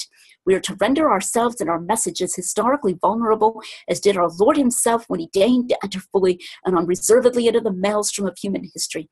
If we so present him, his historical claims will assuredly prevail. For, as those who had eyewitness contact with him declared, his manifestation in history was accompanied by many infallible proofs. Only when the Christian message is offered in these uncompromising terms does unbelief find itself properly faced with the offense of the cross, the watershed decision as to whether to accept the historical evidence of salvation in Christ and reject one's own autonomy, or to rationalize away the facts in the interests of retaining control of one's sinful existence. This is from the preface to Where is History Going? When God calls a man, he bids him come and die. Let's present people with reasons for which they can die. If you would like to have these PowerPoint slides, or you have more specific questions, feel free to write to me at lydiamcgrew@gmail.com. And I'm going to end share screen now and go with our remaining time to Q&A. Awesome. Well, thank you so much, Lydia. That was exceptional. Let's now turn to some questions. Folks, if you would like to ask a question, just click the raise hand button on the top of your screen, and I will be glad to promote you to panelist at this time to interact with Lydia. Or you can submit questions in textual form by hitting the Q&A button on the top of your screen. And we have currently 6 text questions that have been submitted. Anonymous attendee says, Gary Habermas has not published his magnum opus yet, so he might present a maximal and or minimum presentation in his more exhaustive treatment on the issues dealing with the resurrection. What do you think of this? That would be great. I'm all in favor. And I'm never saying that Gary doesn't know more than the minimal facts. I mean, Gary is a very good scholar. I'm sure he knows a lot more. And in fact, when he was here in Kalamazoo some months back, I didn't actually go to this particular talk, but Tim came home with a yellow legal pad, and he sat down and he said, I want to tell you what Gary said in his talk tonight. And I'm sure this was directed at me, but in a good way. He said, we need full reliability of the Gospels. I thought that was so interesting that he said that we need full reliability. He had endorsed my book, Hidden in Plain View, and I get into some of this in my conclusion, and I know that he had gotten there and had seen that, and Les Hart endorsed it anyway. So I know he knows more, so I certainly hope he gets into that. But in that case, we're going to have to give up making a virtue of the minimal facts case. We're going to have to say there is really no epistemic virtue to the minimal facts case. Right. An anonymous attendee says, doesn't Lacona present a chart on page 640 of his book, The Resurrection of Jesus, a New Historiographical Approach, published in 2010, that the bodily resurrection appearances pass on the criteria for historicity, while the resurrection appearances as visions fails the less ad hoc test?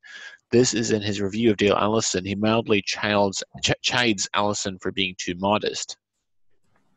He has an entire appendix on Allison. Yes, that's true. But he says something there that's interesting. He says, I'm using facts that are not part of our historical bedrock because Allison chooses to grant them. And in particular, the empty tomb. Frankly, I don't know why Allison grants the empty tomb. If I were Allison, I wouldn't grant the empty tomb, because he wants to maintain this very, what word should I use? Removed air. And he debates with Bill Craig, Allison does in this Philosophy of Christie discussion, how strongly the empty tomb is supported. Because Allison's like a barely over 50% or something, the empty tomb. But then what Lakota does is he kind of takes that and runs with it. And he says, well, if you're going to grant the empty tomb, then it's kind of ad hoc to say that Jesus wasn't bodily resurrected and so forth. So sure, I mean, I'm not saying Mike Lakota doesn't believe in the bodily resurrection, okay? But he doesn't support it with only what he calls historical bedrock.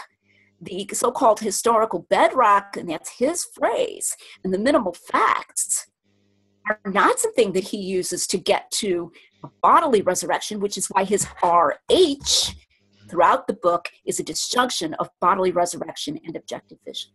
You can actually, I think, support the empty tomb via undesigned coincidences and reconcilable variations, which is an interesting way of, I think, arguing for the empty tomb. So, for example, in John 20, it speaks about Mary Magdalene going to the tomb on Sunday morning. It doesn't imply, it doesn't say explicitly there that there are other women present with Mary Magdalene, whereas there are other women according to the Synoptic Gospels that go to the tomb as well.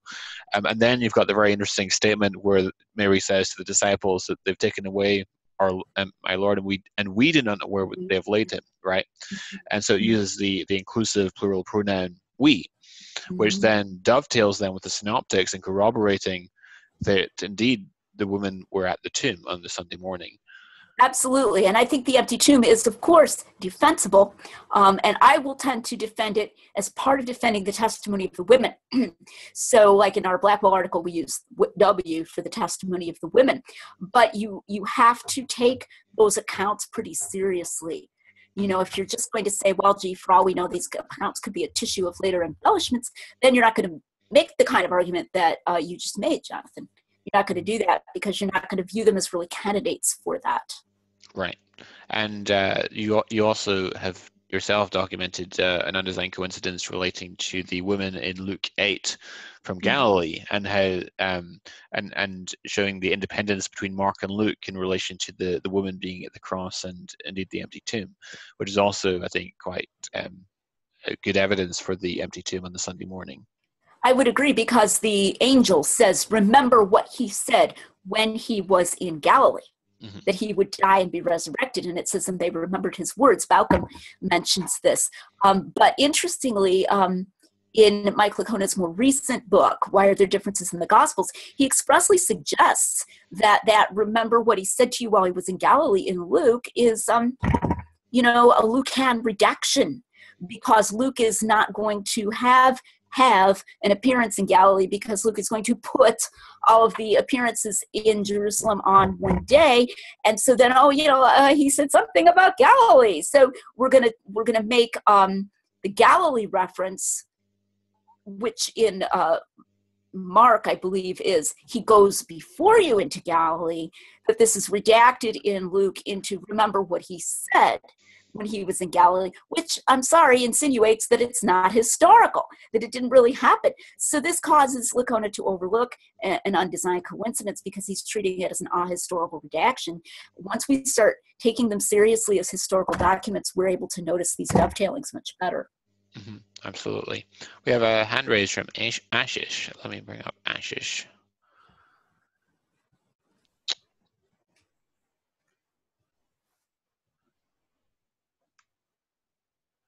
Hello, Ashish. Are you there? Can you see me? We can hear you. Yeah, we can see you now. Yep. Praise the Lord. Praise the Lord. How are you, John? All right. Okay, yeah. Hello, ma'am. Praise the Lord. Good evening. How are you? I'm good. I'm from India. Yeah. Ma'am, thank you so much for your presentation. I learned a lot from you, especially by watching your YouTube videos also. And your husband also is a great teacher of mine through the YouTube. I just wanted to ask that I recently saw the debate between Dr. Mike Licona versus Bert Ehrman, and the topic was the reliability of the New Testament documents. And it was so sad. I was watching him. I was observing him. Dr. Licona for so long, and it seemed that in the debate he almost agreed with all which Bert Ehrman has to say regarding the contradiction in the New Testament documents. So, and at that point, he mentioned a very crucial point about Dr. Licona's strategy. He said, if Dr. Licona agrees with me in everything, then why he is debating me? So, as a point of fact, I think he is a scholar. He is writing Christian books to help people like us. But at that crucial point, he's almost agree. He's not able to answer the contradiction or so-called difficulties. As a Christian, I believe that the Bible is inerrant, and I have no problem in admitting that. But being a scholar, do you think that Dr. Licona has some responsibility to defend that more practically or in a more, in a way which is more useful for us? And that brings to an in-house debate, that brings a question to discuss for all of us, for all the believers. And the question is that, what is the view of inerrancy, or what, as a believer, as a layman, we take a view of inerrancy in the Bible, especially the New Testament document, when we see these debates and we see the difficulties, also called the contradictions of the Bible, by pointing by the critics. What is your view regarding inerrancy in the New Testament? Sure, a couple questions there. So I'm gonna answer them in the opposite order to the order that you asked them. First of all, I do not identify myself as an inerrantist, but I often call myself a near inerrantist, close to an inerrantist. So that particularly with respect to the Gospels and Acts, I'm finding only a few places that I think are potential candidates for very trivial errors. And something Bart Ehrman will do, he'll say, it's not just small things, it's big things. Well, I have no intention of debating Bart Ehrman, but if I ever did, I would hit him right there. I'd say, no, it's small things and it's only a few. Only a few, because the vast majority of the so-called contradictions that Ehrman talks about are not contradictions. They are manufactured. Bart Ehrman can manufacture a contradiction ex nihilo. It's amazing. I mean, you know, we thought only God could make something out of nothing. Bart Ehrman can make a contradiction out of nothing. Okay? And I would answer those very, you know, very forthrightly, and I'm a big fan of harmonizing. So I think this takes us to your other question about what kind of things should apologists be defending, including Dr. Licona, but all of us really. And I think we should be defending reliability in the stronger sense that I've been discussing in this talk. The problem with that debate with Ehrman, and I've seen portions of it, and I've seen similar debates between Craig A. Evans and Ehrman on the same topic of reliability, is that they have redefined reliability. And you know what? Ehrman catches them on it every time. He'll say, that's not reliability. What do you mean? You know, that's like a stopped clock is right twice a day. You know, if my stopped clock is right twice a day, that doesn't mean it's a reliable clock. Okay? And that's what they're doing, is that they've redefined reliability to mean there is some historical stuff in there. Or they'll use a phrase, an interesting phrase, you can get reliable information out of the Gospels. Well, you can get reliable information out of them isn't the same thing as they are reliable, and Bart will point this out, and he's right to point this out. So I think actually what everybody should be doing, because I think it can be defended, so I mean, because it's true, is defending that the Gospels are reliable in the sense that the high proportion of what they say is true, okay? And that they can be verified and confirmed, and it's just like if you test, it's like induction, you know, you test this and you test this and you test this and you find it turning up right again and again, then we can trust it. Then when it asserts something, that is itself reason to take it to be true. And this is the thing that Dr. Licona and many of these others are not willing to do. They are not willing to take the mere fact that something is asserted in the Gospels as any kind of significant evidence that it really happened.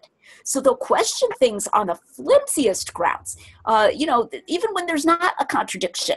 So when Jesus breathes on the disciples and says, receive the Holy Ghost, you'll see scholars saying, oh, maybe that didn't happen. Maybe John was just anticipating Pentecost or something, but there's no contradiction. Jesus could have done that, and Pentecost could have happened as well. So they're very ready, extremely ready to assume that something is ahistorical, and I would say this is because they don't think the Gospels are reliable. This is because they don't think that an assertion in the Gospels is ipso facto, in virtue of that very fact, probably true. And you don't even have to believe in errancy per se to have a very high reliability, and that's what I think we need to be defending. That's going to get us much farther, and that will enable you to stand up to Bart Ehrman in a way that too many people are not doing, unfortunately. Excellent, ma'am. Thank you so much, ma'am. Thank you so much, ma'am. God bless you. Thank you, ma'am. Thank you.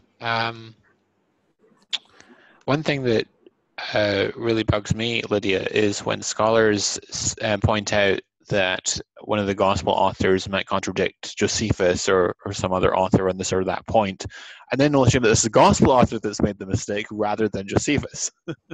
True. I mean, that is absolutely true. And I think that's relevant to the census in Luke, because we have trouble identifying the census, and it's a famous crux. And Colin Hemer says something so sensible about that. He says, look, Luke deserves credit. We found Luke to be right again and again and again. So in a case where we can't really figure out exactly how he fits with other historical sources, we should give him some credit. We should extend him some credit that, you know, there might just be something we don't know. And I love to see Hemer do that, because Hemer doesn't say, oh, I do that because I have a high view of Scripture or because of my piety or something. He says that as a historian. And I think this fits with what you're saying there, too, that if there is some sort of conflict, maybe they're right and the other source is wrong. That could certainly be true. And by the way, on inerrancy, as we've discussed in the past, I coined the phrase methodological inerrancy, which I think is a good approach and strategy when we're assessing or when we're doing biblical research. So we should always strive for harmonization in the same way that a scientist might assume naturalism in order to prevent himself from giving up on naturalistic explanations too soon. We likewise, I think, should adopt methodological inerrancy. That is, that we assume that the Scripture is without error in order to safeguard ourselves against giving up on searching for harmonizations too early. I think there's truth to that, except I probably wouldn't use the term inerrancy there, because I think that's a good approach to secular documents too. So when I read Josephus and I find someone saying, or Plutarch, and I find someone saying Plutarch contradicts himself or contradicts some other writer, I'm doing methodological inerrancy for Plutarch too, because I'm going in there and saying, well, let's go read it and see if there's really a contradiction there. And sometimes there is, or appears to be, but very, very often there isn't. So it's just a good historical approach. Harmonization is good historical practice. Mm-hmm, absolutely. Anonymous attendee asks if one accepts the empty tomb, that in combination with ephemeral vision would seem to explain well bodily resurrection. I think the appearances must have strictly no speech, though. If that is granted as a second order fact, a group appearance with speech has a lot of punch, in my view. So I'm going to try to restate the question. Is the question that what if we had the empty tomb and a non-speaking Jesus? What would that lead us to conclude? Is that how you take the question?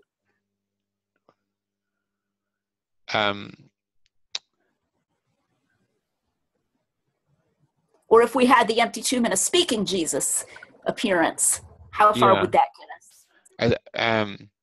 He says, I'm not quite sure I understand the question myself. If one accepts the empty tomb, then in combination with ephemeral vision would seem to explain well bodily resurrection.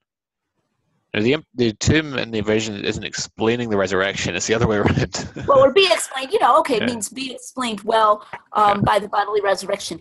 I don't know if that's true, though, because if it's an ephemeral vision, I mean, that's just weird.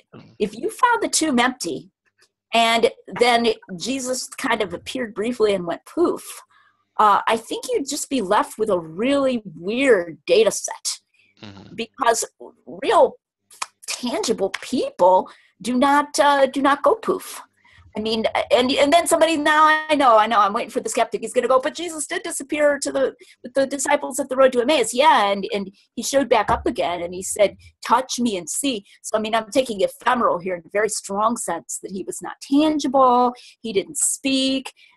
He was constantly, disappearing after only very, very, very brief appearances, and he didn't speak, and that kind of thing. If you had that, and then you had the empty tomb, you might be forced to believe that somebody stole the body.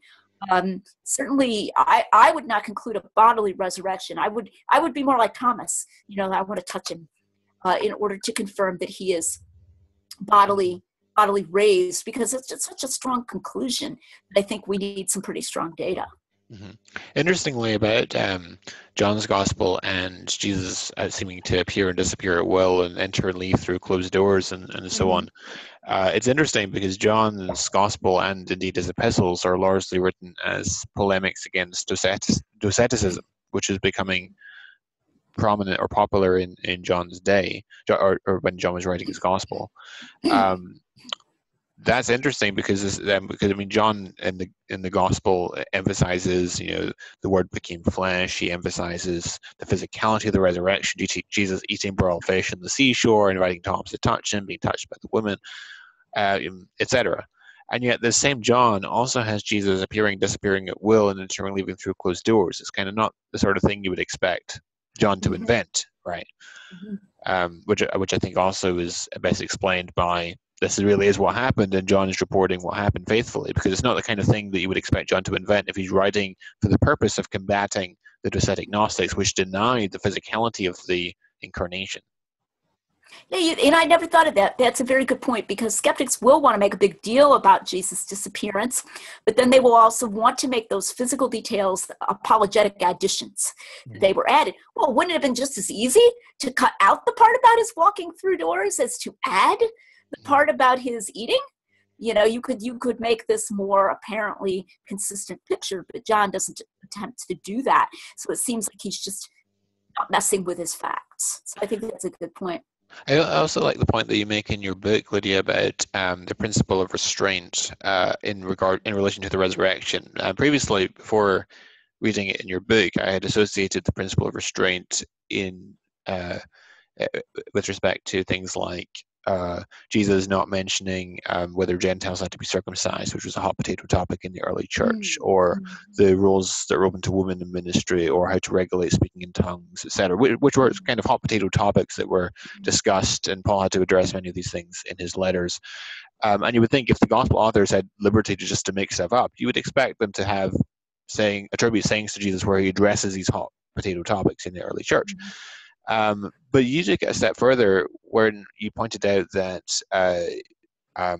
in 1 Corinthians 15 we have a reference to the individual singular appearance to Peter or Cephas and James, the Lord's brother.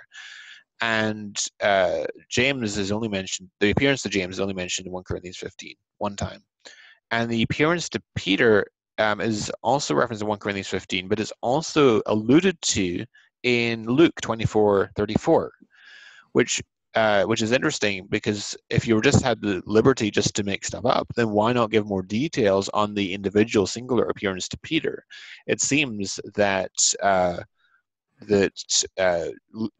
Peter and James had this private experience of the raised Jesus appearing to them, and they, for whatever reason, had decided not to make the transcript of their private interaction with Jesus available for publication, which is a really interesting pattern that we find.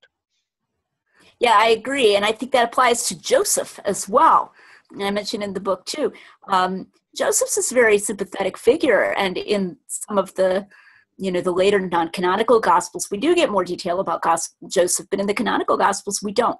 We don't learn how he died. We don't hear more stories about Jesus' childhood and all of that kind of thing. So this is, again, an example of that principle of restraint, that if they didn't know about something or they hadn't been authorized to tell about it, they did not. They were not making stuff up. And it's so important because people don't think about this. And if you read New Testament scholars, they so casually suggest that they made stuff up, that it's easy to get immersed in that and not think about these counter arguments. So we need to keep them before our minds. And John James Blunt, in his book on Undesigned Coincidences, talks about the principle of expressive silence, or the criterion of expressive silence, and he gives an example concerning Bethuel, who's the father of Rebecca in Genesis 24 in the Old Testament, and he also gives an example in relation to Joseph, the father of Jesus. And as you mentioned, he's present in Matthew and Luke, and he's alluded to twice in John's Gospel, very briefly. Like in John 6, this is not Jesus, the son of Joseph, his father and mother we know. And it seems to suggest that, because as you point out in your book, he's conspicuously absent even while Jesus' family are conspicuously present, which suggests that he had indeed passed away, or perhaps he's in a leper colony, or perhaps we don't know what was going on there. But it suggests that the fact that he disappears from the narrative and his conspicuous absence while Jesus' family are conspicuously present, so it has a mark of verisimilitude, which is also, I think, a criterion that we can use in studying the New Testament. Yeah, we need to really expand our criteria. Definitely, the criteria, the so-called the criteria, are too restrictive, in my opinion. So. Absolutely. We have a hand raised from Tony. Let's go to Tony.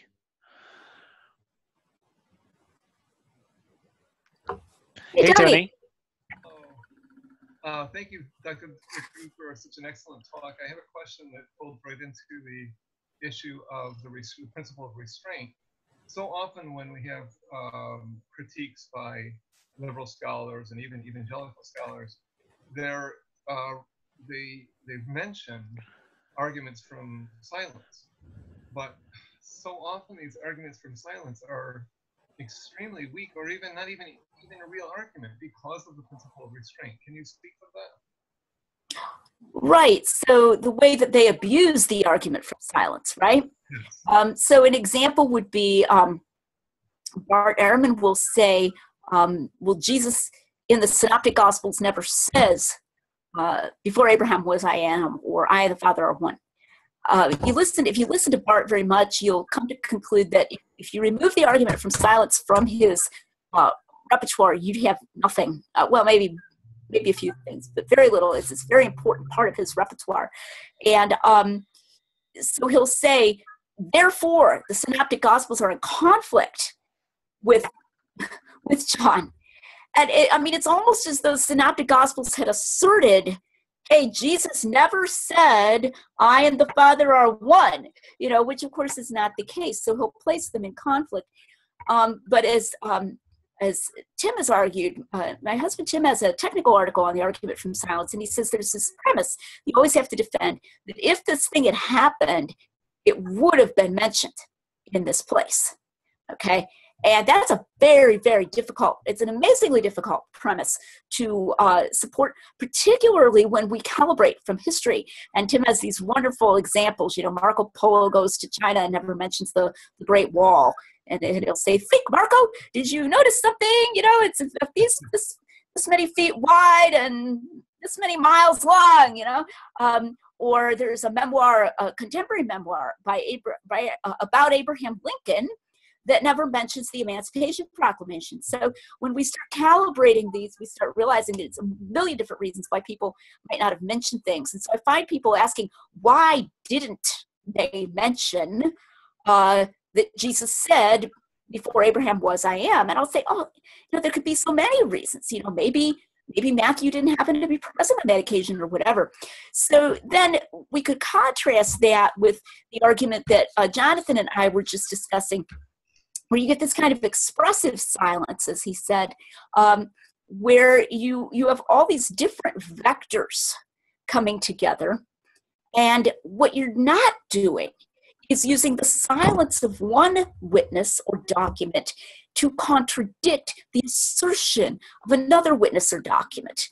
Okay? So it's not like, John actually has a story about Joseph after Jesus' ministry had begun, and I'm saying, oh no, the synoptics never mentioned Joseph after Jesus' ministry had begun, so John must be wrong. Instead, they all concur, and all of the vectors point in the same place and in the same way toward something having happened, I would say probably his death, and so forth. So that's one principle we should always bear in mind. It's almost always a bad idea to use the silence of one witness as if it were a positive argument against the positive declaration of another witness. Silence should be pretty easily overcome by assertion. So I think that's a pretty good way of distinguishing some good and bad uses of the argument from silence. Thank you very much. That's excellent.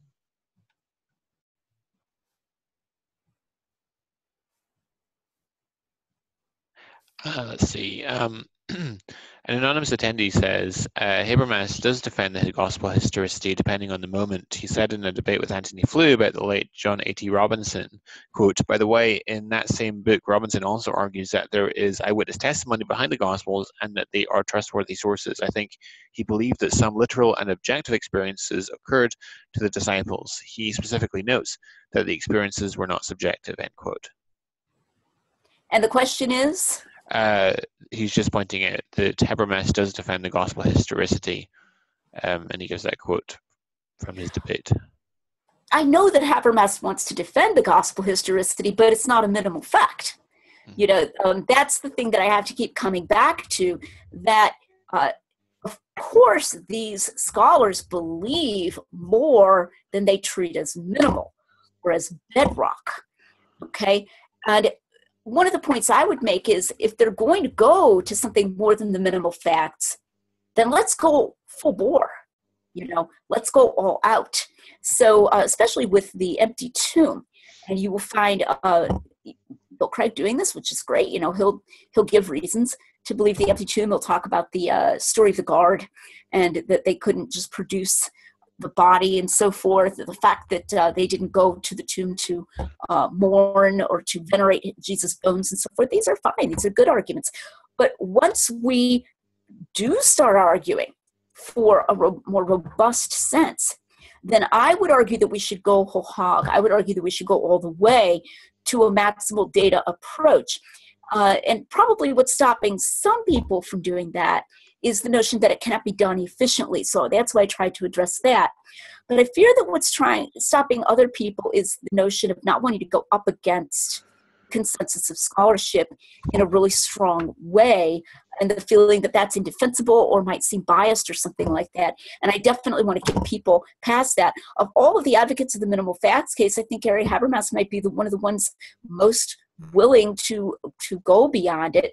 And I would just say, let's all get on board and go to a maximal data approach. Mm-hmm. Yeah, I completely agree with you. When I was on recently on Unbelievable debating Richard Carrier, and I noted at the beginning of the debate, because Carrier said that mainstream scholars now agree that only 7 of the letters of Paul actually were written by Paul. And I said that I don't agree with him. I think that all 13 letters of Paul were written by Paul, and I think that can be defended quite well. And then we didn't really get into the details of that in particular in the debate, but I wanted to state it for the record. So when he says that Paul never mentions Pontius Pilate, for example, well, I think he does. In 1 Timothy 6:13, he mentions Jesus Christ, who, when standing before Pontius Pilate, made the good confession, etc. And then after the debate, I saw people in the comments saying that Jonathan was uninformed because he thinks that Paul wrote all 13 letters of Paul. Doesn't he realize that all scholars reject that Paul wrote the pastorals? I'm like, it's a debate. It's an hour. We don't have time to get into the details of every point. But I we think should. we should. Yeah, I agree. And then if I recall correctly, Jonathan, you can correct me if I'm wrong, but didn't one of them compare you to a flat earther? The pastorals? Believing that the earth is flat. Well, I mean, give me a break. I mean, that's just crazy. Certainly that Paul wrote the pastorals is a good deal more defensible than that the earth is flat. But you do get these very over-the-top statements. And I think even people who would not go that far would nonetheless just not want to appear to be out of the mainstream. Someone recently referred in an email to me to what we call the layman's dilemma, which is like this idea that the layman feels like, well, I'm just a layman, how can I possibly evaluate that? And I kind of wrote back to him and said, the layman's going to have to man up and get over his dilemma. We're just going to have to be willing to go farther, which doesn't mean you have to know everything, okay? But it does mean you have to be willing to recognize that there's a real deep problem in the New Testament scholarly world, and therefore be willing to get beyond nose counting. Yeah, it's the same problem in the field of evolutionary biology. Absolutely, which you know something about. Yeah. And theistic evolutionists who will not want to, shake the consensus view because they feel that they don't want to be seen as going against what's seen as being the mainstream view of the scientific community. Well, I'm sorry, but in some cases the scientific consensus is wrong, and this is just one of those cases, and we shouldn't be afraid to say so. I believe that's even stronger in the United Kingdom, where you're located, is my impression. Yeah, even then in the United States.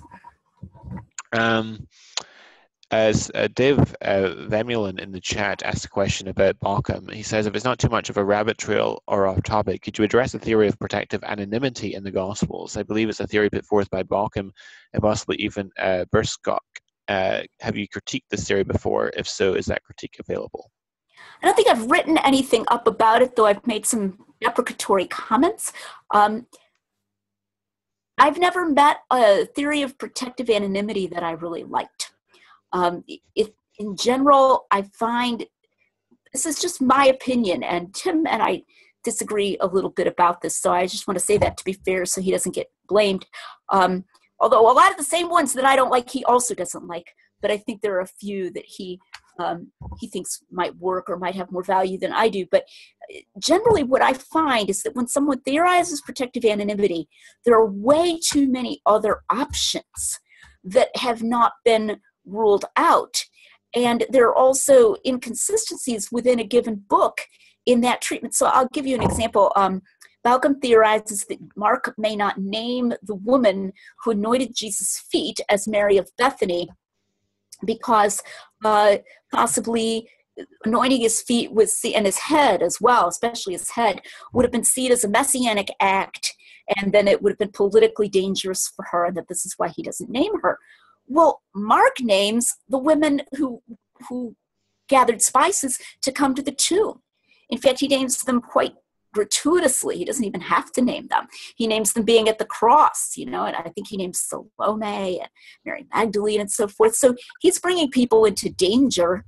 And then the other thing is a messianic act. The early church was out on the street corners declaring loudly that Jesus was the Messiah. So, if you were afraid to be known to think Jesus was the Messiah, you weren't a Christian.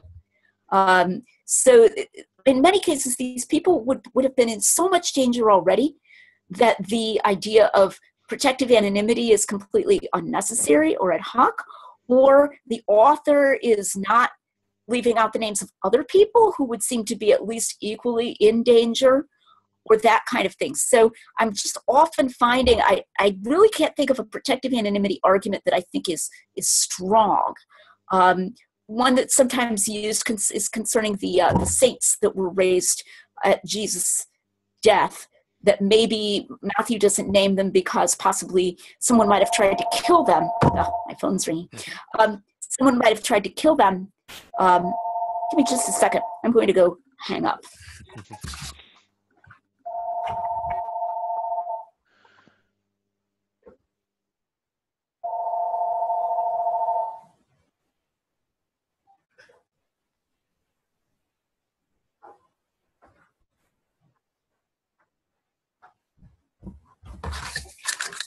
Okay, sorry about that. The way that the original Jewish leaders were wanting to kill Lazarus, I don't find that at all convincing, because Matthew would have been written even 10 years after. I mean, it'll take an excessively early date for the Gospel of Matthew. That urgency that they felt to kill Lazarus seems to me to have been based on the very immediate situation. Okay, it does not seem to me to have been based on something that would be ongoing still by the time that the Gospel of Matthew was written. And also, I feel that passage in Matthew is just very brief anyway. It's not just that he tells it in great detail and just leaves out their names, but rather that you get the impression that he didn't know a whole lot of details, which I think is a better explanation for not including their names. So, and that's probably the best of the protective anonymity arguments. So, I'd be open to it. It's not like I'm saying protective anonymity always stinks, but I'm developing an inductive case against it. You have leave to try to convince me of one, but it hasn't happened yet. That's all I'll say. Right. How much longer are you happy to go? I could go for at least a half an hour if Okay. people have questions. We have currently 17 submitted questions. Cool. We'll keep going. I can, maybe 40 minutes, something like that. Sure. Yeah, sure. An anonymous attendee says, possibly a naive objection to unexplained illusions. Couldn't they have been vivid fleshing out of the narrative for entertainment, or more precisely good storytelling, as history would be delivered at dinner, for example? I don't think unexplained illusions are good storytelling. If you tell a story that way and people have absolutely no idea what something means, it actually causes your audience to be interrupted in their attention to your story. I think someone telling a good fictional story actually causes his story to hang together better. He does not throw in this kind of totally random, pointless, unexplained thing. So I actually would consider that to be at odds with good storytelling rather than fitting with good storytelling. Now, perhaps I'll just make the question better. How about vivid details? Okay, instead of unexplained illusions. So the pillow in the boat, for example. Well, you put a pillow in there because it makes a good story. Sure, but the Gospels present themselves as being historical. They present themselves on the face of it as telling a true story. So remember what I said about vivid details, that they show the intention to be taken to be historical. So J. Warner Wallace, as a detective, will say, well, I've known of liars who will throw in a lot of unnecessary detail to make themselves look like they're telling the truth. And especially if the liar doesn't have to coordinate his tale with anybody else, it's just him, so he'll throw something in about what he had for supper or whatever. True, but he's a liar. He wants you to believe him. So with the unexplained illusions, I'd put them in a different category. I'd say, no, they make a bad story. With the vivid detail, I'd say, sure, they make a good story, but this shows that he wants you to believe it. Okay, this shows that he wants you to take him to be truthful. And it's important to remember that a lot of these theories that I'm opposing right now are saying that the Gospels aren't even intended to be taken to be truthful. The Gospels are some other genre or something like that. And that's why I joked and asked, how many water pots does Lady Wisdom have? Because John tells you how many water pots they had at the marriage at Cana. So why are we comparing John to the portrayal, the allegorical portrayal of Lady Wisdom? So I think this is pertinent to the genre question and pertinent to the intention to be taken. And then that's indirectly relevant, because then you're going to have to accuse them of lying, which a lot of people are not really willing to do. Colin Hemer actually lists a number of examples from Acts of unexplained illusions, which are quite interesting. But I think my favorite example in Acts of an unexplained illusion is in Acts 18, where it's talking about Paul's return to Antioch. But it says, verse 18 of Acts 18, after so this is after they have just been in Corinth. Mm-hmm. And it says, after this, Paul stayed many days longer, and then took leave of the brothers and set sail for Syria, and with him Priscilla and Aquila. I can't read. Got his hair for he was under a vow, and they came to Ephesus. So he's taken a Masoretic vow, and he's shorn his hair as a result. But there's nothing else given on that. It's just kind of an off-the-cuff remark, and then just moves on with the rest of the story. Yeah, I agree. That one is a good example. It's so random. It's so random. It doesn't fit with anything else. And I don't think he tells you, don't you have to give sacrifices or something at the end of the vow? I don't think he tells you how the vow ends or anything. He doesn't continue it or carry it out anywhere later. So it's very, very temporary. Yeah, exactly. Another of my favorite examples is in Mark 15, where it mentions Jesus carrying his cross, and then they compel a passerby, Simon of Cyrene, to carry the cross for Jesus. And it mentions that he was a father of Alexander and Rufus, and then it just carries on with the story. And you're like, well, who are Alexander and Rufus? Well, clearly they were individuals that were known to the early church. And as you mentioned in your book, there is a Rufus mentioned in the Epistle to the Romans, and church tradition suggests that actually Mark's gospel was written in Rome. Yeah. So right, and that's a good example of what I said, that many times an unexplained allusion is one half of an undesigned coincidence. And in this case, we actually have the other half, or we think we have the other half. And actually, that's an interesting example of that, actually, and I use this in some of my debates with Muslims, is in Mark 14:58, and Matthew 26:61, when Jesus is before Caiaphas, and the false witnesses step forward and give a false testimony against him. We heard this man say, I will destroy this man-made temple in 3 days, will build another, but not by human hands. And then later, when he's on the cross in Mark 15:29 and Matthew 27:40, the passers-by are mocking Jesus and saying, this is the man who said he would destroy this temple or build in 3 days, come down from the cross, and then we'll believe that you're the Son of God. Now, neither Matthew or Mark give us any pretext of this accusation. So it's like an unexplained illusion. And then we have the other half in John 2, or 18 and 19, after Jesus has cleansed the temple for the first time. And the Jews ask Jesus, what miraculous sign do you show us to prove your authority to do all this? And he says, I will destroy this temple and rebuild it 3 days, speaking of his body. And so it seems that the Jews had misunderstood what Jesus had said. And so that then gives rise to the garbled account of Jesus' words in the Synoptic Gospels. But John doesn't report the later garbled accusation against Jesus. And what's interesting about that is a response that I'll get to that is, well, perhaps John had just read the Synoptics, and so he invents this to try and explain the Synoptics. But I think, and why does he put it in? Exactly, but also when you point out that you've got that combined with the fact that in Mark and Matthew you have the unexplained illusion, which itself is a ring of verisimilitude. And so it seems that this isn't something that's been invented by these false witnesses out of whole cloth, but rather a garbled version of or a corrupted version of something Jesus had really said, especially in view of the reference to the 3 days, which we know in other cases is associated with Jesus' resurrection predictions. So the whole thing, and then also in Acts 6, remember Stephen is being stoned. And actually, I don't think you mentioned this one in your book. In Acts 6, Stephen is being stoned, and people say that we heard this man say that Jesus was going to destroy the holy place, right? Yes, very good. Right, but that rumor just really ticks them off. You know, that's stuck in their minds. Is he said he would destroy the temple, and it's even a misquote because he says, "You destroy this temple, and in 3 days I will raise it up."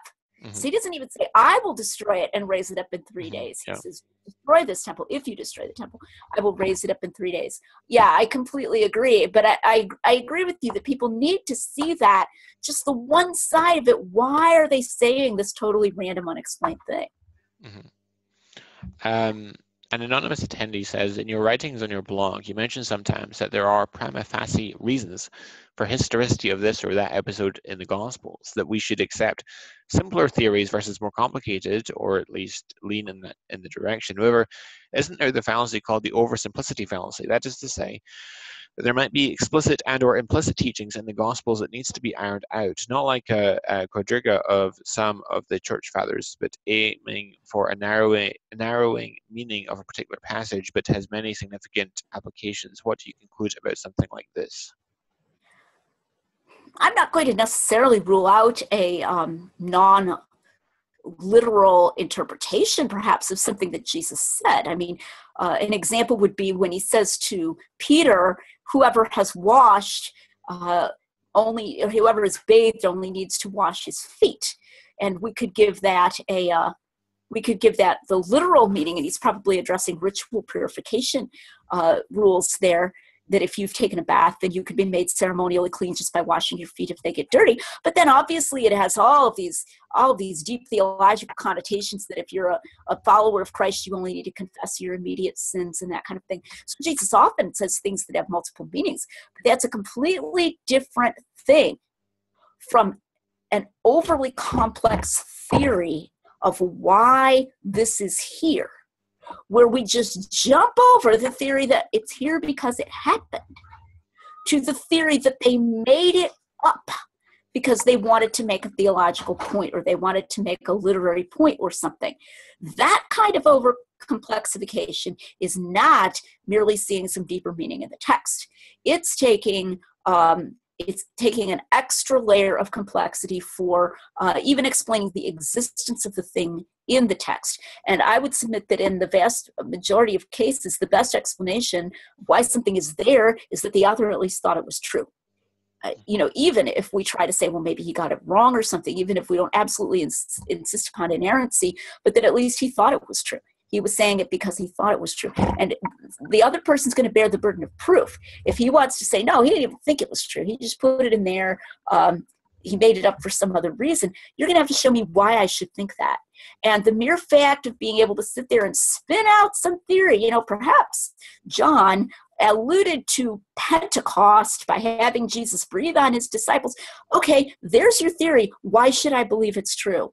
Why should I believe it over against the idea that this rather odd thing that Jesus did was just something that John recorded? And the mere fact that the critic can make the theory up does not discharge the burden of proof. So I would not call that a fallacy of oversimplification at all. I would just call that a reasonable way of reading a putatively historical text.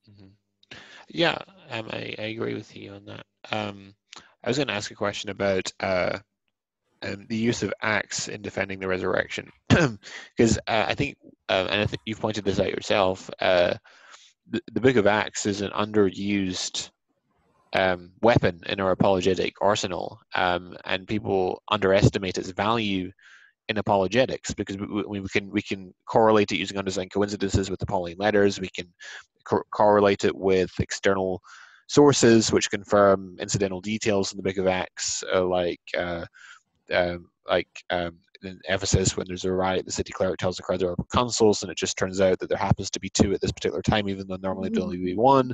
In Acts 23, Ananias, Paul standing before Ananias, and the Jews say to Paul, "Would you revile God's high priest?" And he says, "I didn't know, brother, so he was the high priest." And of course, it turns out he wasn't actually the high priest, but he was sitting in judgment in that assumed capacity, etc. So you've got, and then my favorite one, of course, is the undesigned coincidence relating to Paul sending Timothy to Corinth from Ephesus in 1 Corinthians 4:16, where it says, "That's why I sent you Timothy, and or when Timothy comes, so he put Timothy among you." So he's already sent Timothy, and he expects his letter to arrive before Timothy gets there, and presumably sends his letter by boat across the Aegean Sea, and so Timothy must have taken the indirect overland route through Troas and Macedonia, which indeed is what the route he does take according to Acts 19. 21 and 22, although it doesn't say there that Corinth was Timothy's destination, so it fits very well. So we can show, using all these sorts of patterns, that Acts is a very, very reliable source, and Luke was a very, very good historian. And we can also, I think, argue, Craig Keener has an excellent, Craig Keener is actually coming on my webinar soon. Craig Keener has an excellent section on the we passages in his 4-volume commentary on Acts, where he gives a very, very extensive defense that the we passages should be taken in the most obvious sense, which is that the author actually was a traveling companion of Paul. And when you correlate that also with the various patterns of evidence that support the substantial eyewitness detail in Acts, it becomes very, very powerful. And then we learn that in Acts 21, Luke is with Paul when he is in Jerusalem with the treasure trove of living witnesses to the resurrection, right? The Jerusalem leadership, and he actually meets with them, and then Luke travels with Paul from Jerusalem to Rome, right? And the ship, which gets shipwrecked. And even before that, in Caesarea, you should pause because Paul is in prison in Caesarea for what, 2 years? Yeah. 3 years, and that's not that far away from Jerusalem. And so Luke would have had a lot of opportunities there too to interview people in Palestine. Yeah, absolutely. Yeah, absolutely. And importantly, I mean, there's a whole book on this, which I highly recommend people read, by James Smith, on the voyage and shipwreck of St. Paul, where he details extensive evidence for the historicity, the veracity of Paul's voyage to Rome, which ended in a shipwreck, of course, which is just a really fascinating read. And there's just so much material on that. It's supporting that Luke really was a traveling companion of Paul at that point, which means that he must have been in Jerusalem, and indeed, as you mentioned, Caesarea, in close proximity to the living witnesses. And so he would have opportunity to interact with them. And we know that Luke was an eyewitness to the eyewitnesses of the resurrection. And we also know that Luke was a very reliable historian, so he's a habitual truth teller, and he tells us in Luke chapter 1 of his gospel that he interviewed and interacted with and received material from eyewitnesses. And so Luke then is a very, very good source on what the earliest Christians believed. And then we've got the sermon in Acts 2, where Peter at Pentecost proclaims that Jesus was raised from the dead, and of this we are all witnesses. And so Luke was in a position to know firsthand what Peter, James, the 12 were saying on that matter. So that becomes very powerful evidence. And he, of course, in Acts chapter 1 mentions specifically that the resurrection appearances were involving many irrefutable proofs, he says, and also it was extended across 40 days. And so it's not just one brief and confusing episode. And so you've got very good evidence, I think, from Acts of that, which is often not used as it should be, I think. Right, and then this is going to take us back to Jesus eating in Luke 24. Because people will notice this. They'll say, wow, Luke's version of Jesus' resurrection is very physical. Because he even says, I'm not a ghost. It's like he knew Dale Allison was going to live, 2,000 years later. And he's like, touch me, do you have any food? And this kind of thing. And if I recall correctly, I think Allison says he either doesn't have any or has very few instances of ghosts eating. I think it's just a few. He doesn't like the word ghost. Sorry. Brief hallucinations, eating.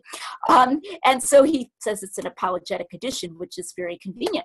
But in fact, I find this pattern again and again, that Allison will say of anything that is evidence against the grief hallucination theory that it was probably added later for apologetic reasons. Well, the very fact that something has apologetic force doesn't mean it was added fictionally for apologetic reasons. That doesn't follow. So we have this very physical view of the resurrection in Luke, then put that together with all of the evidence you were just talking about, and I think we can argue that not just that the disciples had a physical view of the resurrection, but that the reason they had a physical view of the resurrection was because Jesus did these things, or they had experiences where it seemed to them that Jesus was doing these things. And you'd have to have a very serious, very weird, very unprecedented kind of hallucinations for it to be seeming to you that that is what's happening when it's not happening.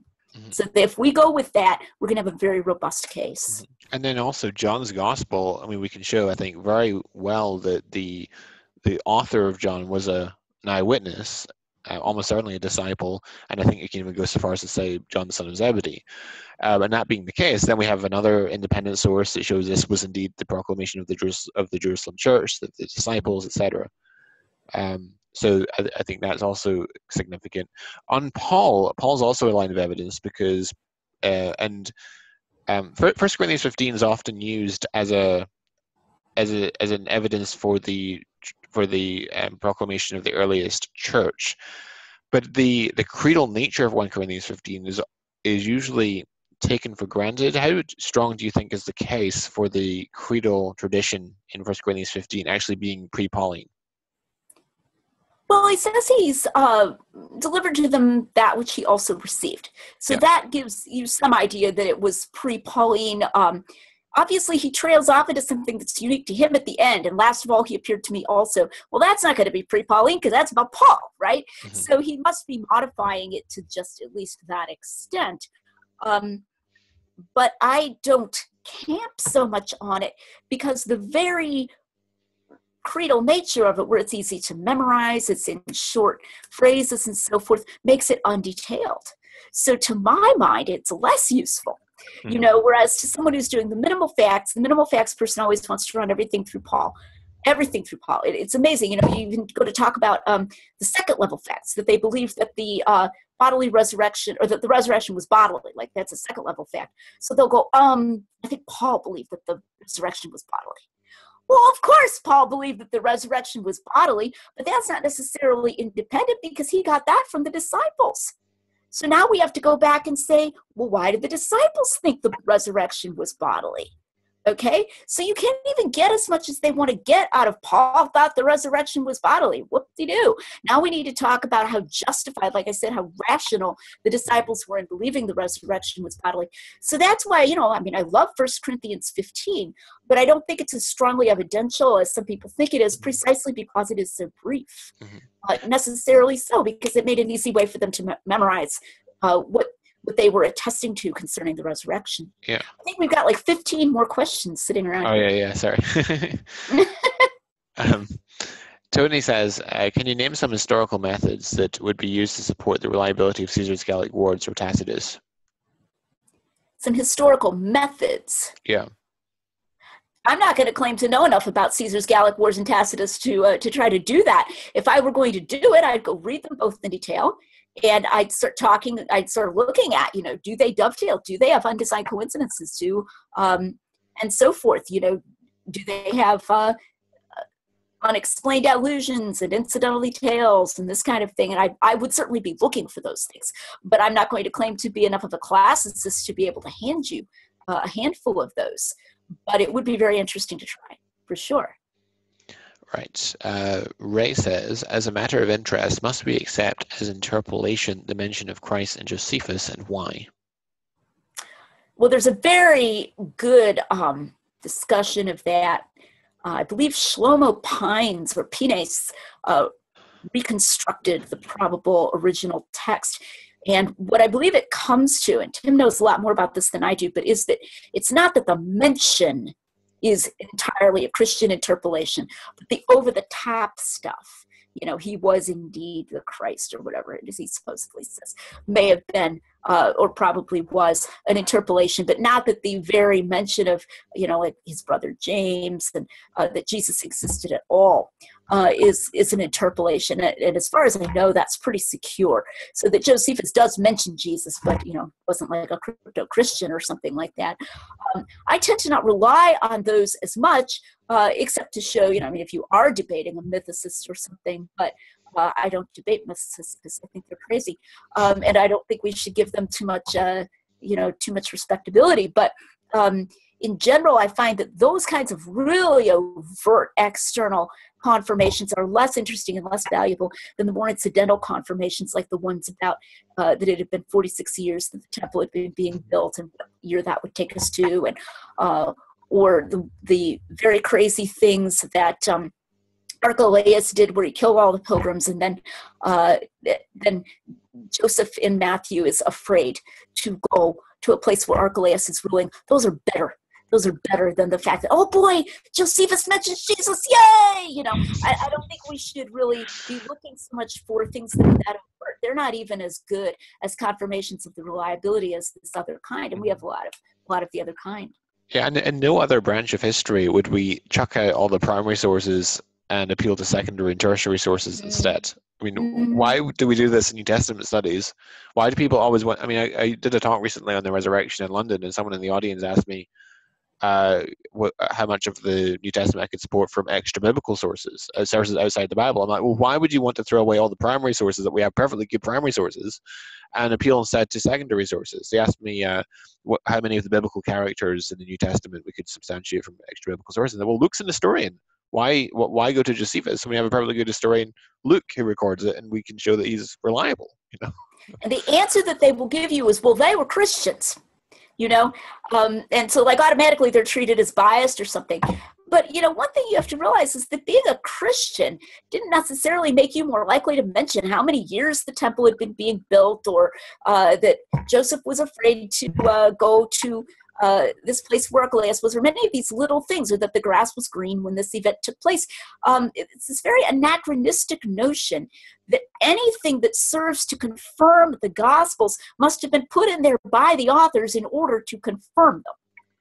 And I think we can show that that is simply not the case. These things were put in there rather in a casual and incidental way, and then they happen to correspond either to one another in undesigned coincidences or to external things, which is in a sense a kind of undesigned coincidence with the external sources. But it's not as though everything that makes them look true is something that but they just added that because they were Christians. You know, that's not a reasonable way to approach it. I think that's a very crude way to approach it, but you'll see that. And of course then the other thing is, well, if you believe Jesus rose from the dead, you would probably have become a Christian, and then you would no longer be a non-Christian source. So it's this kind of it's kind of question-begging way of ruling people out just because they believe that this thing is true, and that's also not legitimate either. Nathan asks, hi, Dr. McGrew, thank you so much for this. You mentioned that the minimal facts argument is an uncomfortable hybrid of rhetorical force, but also some epistemic weight given to the majority consensus, especially given the aggressive version. How do proponents of the as I think he means deal with the problem this raises between the consensus behind the minimal facts versus the non-consensus behind the religious conclusion they draw, i.e. bodily resurrection akin to the gospel account? You raise this as the religious versus historical truth problem. Is Craig's appeal to properly basic belief based on his experience of the Holy Spirit one way this is dealt with? Also, in what issue of Philosophia Christi is the dialogue with Dale Allison?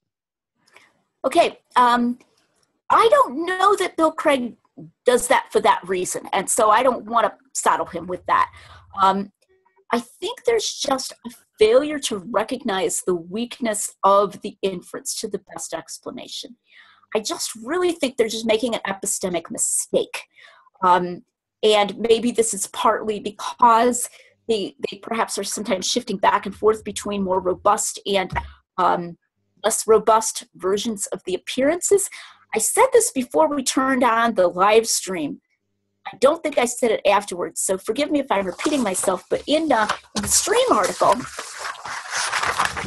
which just came out, Gary Habermas gives the minimal facts, and then several paragraphs later he says, and what this boils down to is that Jesus was crucified, and then a few days later he was seen afterwards having conversations with friends, just like any of us might do. Now that sounds great in an article for the stream, but that is not a minimal fact. He was seen having conversations with friends, just like any of us might do. So I think at times they may themselves be sort of shifting to a more maximal version of the fact, while overtly saying, oh no, I don't want to have to defend that, or I don't want to have to go against the consensus. So I kind of think they can have their cake and eat it too, and it's just an epistemic error that they're making, more so than an ultimate appeal to the internal witness of the Holy Spirit. You could try that. I mean, I don't think that works because I'm an evidentialist, but I don't think Dr. Craig wants to do that to sort of supply the deficiencies of the minimal facts. On what issue it is, I will go get it. Just a second.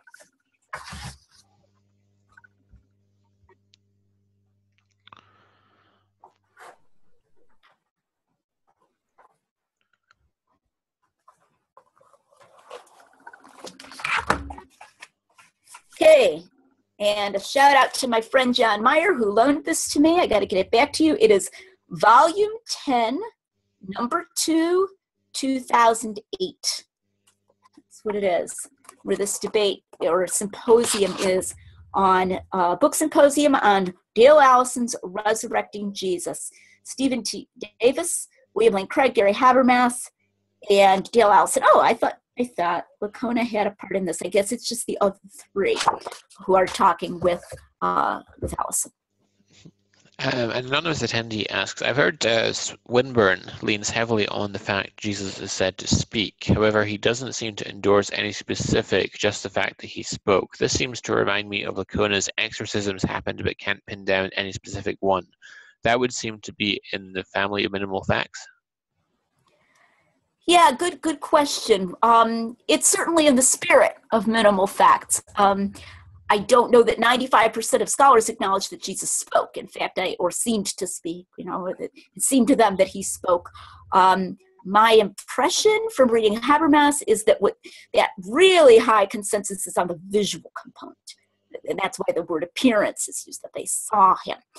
Sometimes, but I think it's a lower number of scholars, they will add an auditory component that he said something. Allison. And it's hard to remember sometimes that Allison does not consider himself a skeptic because he acts like a skeptic, but he will say that grief hallucinations do sometimes speak, but they do not speak at length.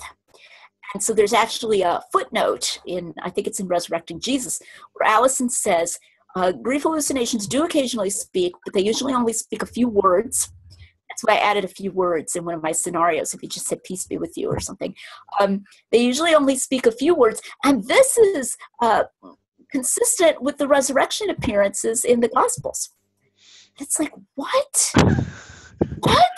He opened their understanding, and beginning with the scriptures, he expounded unto them that the Christ must suffer.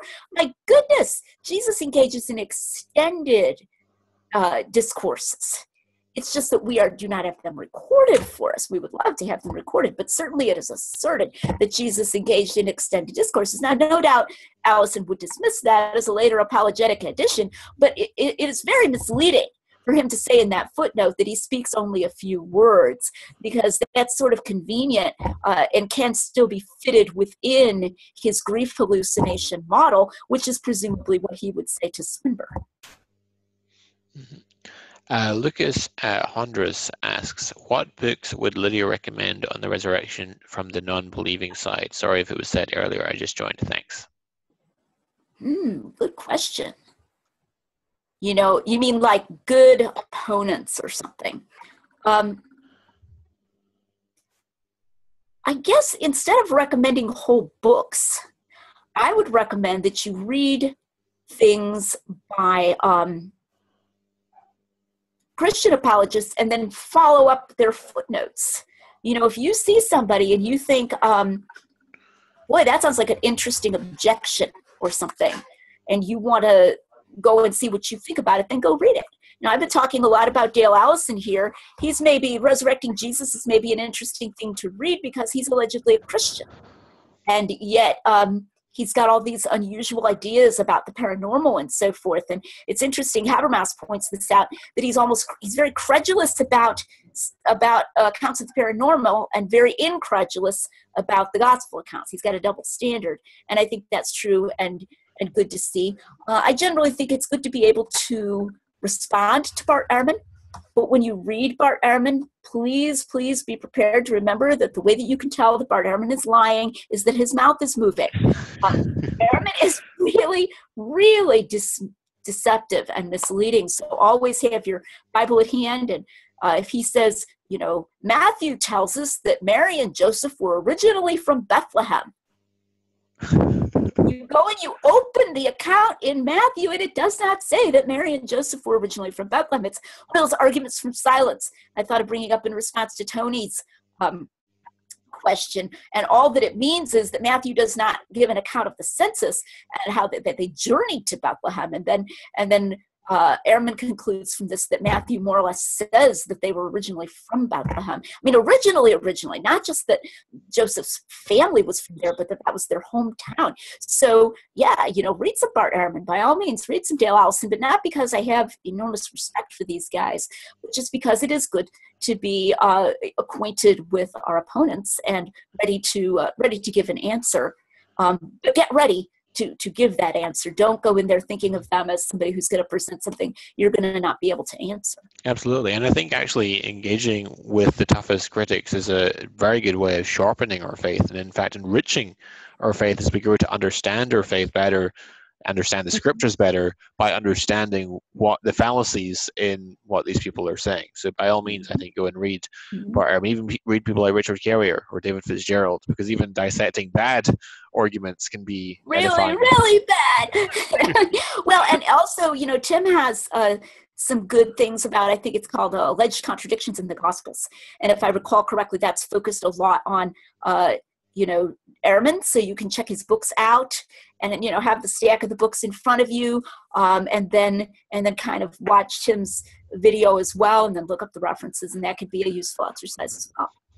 An anonymous attendee says, "Thank you very much for your fascinating and frankly exciting presentation. I have two questions. One, do historians outside of the field of Jesus scholarship use an atomistic historical approach, sifting through text with criteria for authentic material? If they do not, it seems that this could be used to lend credibility to the atheist of your wider robust reliability inductive approach. And two, where is research to be done which would lend itself to this approach further? Many thanks."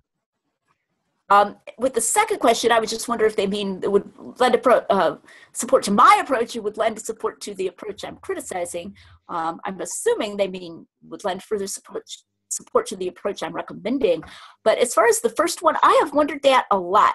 I have certainly never seen any historian do that with any other text. It would be interesting if someone finds it. I'm just going to say the field of history is more corrupted than I previously thought it was, but I've never seen that kind of pericope by pericope kind of approach. So with Tacitus, for example, there was a inscription that showed up in the 90s, I believe it was, that was taken to contradict Tacitus, and then later it was decided that it didn't really contradict Tacitus. And this caused a little bit of an earthquake in Tacitus scholarship because they had previously taken him to be a pretty sober guy. He made up speeches sometimes, but his accounts of things were pretty reliable. So they generally seem to take Tacitus to be reliable rather than approaching him in this atomistic kind of way. So that would be some evidence there. I do want to say, however, that I do think there have been inroads from overly literary theories and postmodernism and so forth in history and in classics. And one of the ways that I think we can see this is in the treatment of Plutarch by Pelling, Christopher Pelling, who is an influence upon a big influence upon Mike Licona, so that Pelling he sounds like a New Testament critic, and so does Licona when he talks about Plutarch. They'll find contradictions in Plutarch from very rigid readings, and it's like, Bart Ehrman reads Plutarch. So as far as that's concerned, that's not necessarily evidence of this pericope by pericope approach, but it is evidence of I would say, a hyperskeptical approach to reading Plutarch, that we're overly quick to find contradictions or places where Plutarch has allegedly changed the facts unnecessarily. So I don't want to hold up classics or secular history as free of these kinds of problems, especially since the 80s and the 90s, when various literary critical theories began to make their way into history, and people also wanted to say something new and different. Mm-hmm. An anonymous attendee says, "Lydia, what do you think of the strength of the appearances to the 500 and the apostles as group appearances in 1 Corinthians 15? Well, the 500 is, of course, mentioned only as such in 1 Corinthians 15. Group appearances to the apostles mentioned in 1 Corinthians 15, other than the 500, I would take probably to correspond to some of those given in the Gospels. I don't have any reason to think that they're separate, although we can't always pin it down. For example, does the last one perhaps refer to the ascension where it gives the 12 like one more time, and then to all the apostles, is that at the ascension. Remember that he was there for 40 days. So if Paul had something particular in mind, or the people who taught Paul had something particular in mind, it could be something that isn't recorded in the Gospels. As far as the 500, certainly Paul's willingness to mention that they are alive at that time, seeming to encourage people to go and find them and talk to them, that's got to have some evidential value. And I would take that to have some evidential value independent of the Gospels. The other group appearances mentioned, it seems to me, are more robustly defended just from the Gospel appearances accounts and the narratives themselves. But I would say the 500 is something independent that we would not have known from the Gospels alone. Although there's possible independent confirmation of the appearance of the 500 in Matthew 28. There's the appearance to the group there. The disciples go to Galilee, and there they meet Jesus, and it says that some doubted, which suggests that there were more present than just the 12, because they had already had an encounter with Jesus. I agree with you that certainly seems to suggest a larger group than just the 11 or whatever. And in fact, Wenham has a really neat note on the Greek there, and he's so careful. But he says the Greek doesn't demand this, but it's a turn of phrase that nicely suggests it. They did this, but some did that. And he gives several other examples. They did this, but some did that. Is often used when the groups are different, as opposed to being that the but some is included within the first group. He said it's more often used when the but some is a separate group. Okay. So that's a kind of cool, little intimation in the Greek that possibly the some who doubted are not the 11, because the 11 is the immediate antecedent of they. Mm-hmm. So that's kind of cool. When they saw him, they worshipped, but some doubted. Could be a different group. I'm not sure I want to go so far as to say that was definitely the appearance of the 500, but it certainly could have been. Yeah. Or it could have been the 70 or something like that, and maybe the 500 was later, but I would take it to be a bigger group. Who did you say make that point about the Greek? Wenham. Okay. In Easter Enigma. Okay. I'm pretty sure the answer to this question is no, but I'll ask it anyway. Anonymous attendee says, thank you for doing this. Are Tim and you going to write a refutation of Richard Carrier's use of Bayesian theory when dealing with the historicity of Jesus? No. Short version. If you can find it, though, and I don't know if it's still on there on, my mind is blanking. Who's the blogger who wrote the book called C.S. Lewis's Dangerous Idea? What's his name? Victor Ruppert. Thank you. On Victor Ruppert's blog several years ago, Tim actually did a little bit of a fisking of some of the material that Carrier had out there in Bayes' theorem, and I believe that material has actually been deleted and changed by this time, but showing that at least at that time he had some real problems in his understanding of Bayes' theorem. I think he's gotten some technical assistance since then, some technical help to bring him up a little more to speed.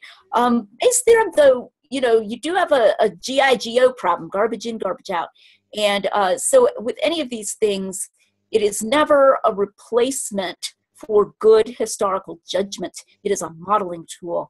And so what we need to do is be examining the historical judgment. And I would say anyone who is a mythicist, ipso facto, has poor historical judgment. So I leave you with that for considering Richard Carrier. Mm-hmm. Ray asks a question for me. He says, Jonathan, could you do a webinar defending all 13 letters of Paul were written by Paul? That would be really invaluable. Absolutely, I could do that, and I'll be happy to do something on that sometime in the near future, maybe. Let's see. And I'm sure Lydia would be very competent to do that as well, if you're interested. You're getting into it, you do it. Let's see. One or two more. Anonymous attendee says, doesn't Paul do a minimum fact style type of argument in Acts 17? He quotes from sources that the audience will grant him, their own poets, etc. However, he does not quote from the Jewish scriptures because the Greeks did not see them as authoritative. Yeah, that's a weird way to put that. I am sure that had he had further dialogues with them, he would have talked about a lot more. But there's a big difference between saying, I'm not going to use Jewish sources because you're not going to be interested in Jewish sources, and saying, I'm going to restrict myself to this because it's what's granted by scholars. Certainly Paul is not talking about the consensus of scholarship at all. He's trying to pick their interest. And I don't think we have to restrict ourselves to something that is granted by the consensus of scholars in order to pick people's interest. I think we can definitely do that by the maximal data type of approach I gave, where we give assertions that can then be defended later if they're questioned. So yeah, I would not call that a minimal facts approach that Paul is doing. I think he's just quoting things to try to, he's a good preacher. He's a really good preacher. He wants to draw them in. But this whole idea of like premises, and they've got to grant the premises or I can't go any farther, I can always back up. If somebody says, no, I don't grant you that the disciples really said this, I think that these are elaborated accounts. It's like, great, let's go for it. Let's discuss that. And we can back up to that. And I can back it up all the way to the point of saying, okay, these documents exist. Will you grant me that? And arguing forward from that. And that takes place, I think, best in a give and take of actual dialogue with a specific individual. So I would definitely not say that Paul's use of the pagan poets endorses a minimal facts approach. Right. Will McCarroll asks, Lydia, a great talk. I'm curious, have you or anyone else assessed the Book of Mormon with these principles in mind? For that matter, the Apocrypha and extra biblical books as well, minimal facts, unintended, I think he means undesigned coincidences, etc.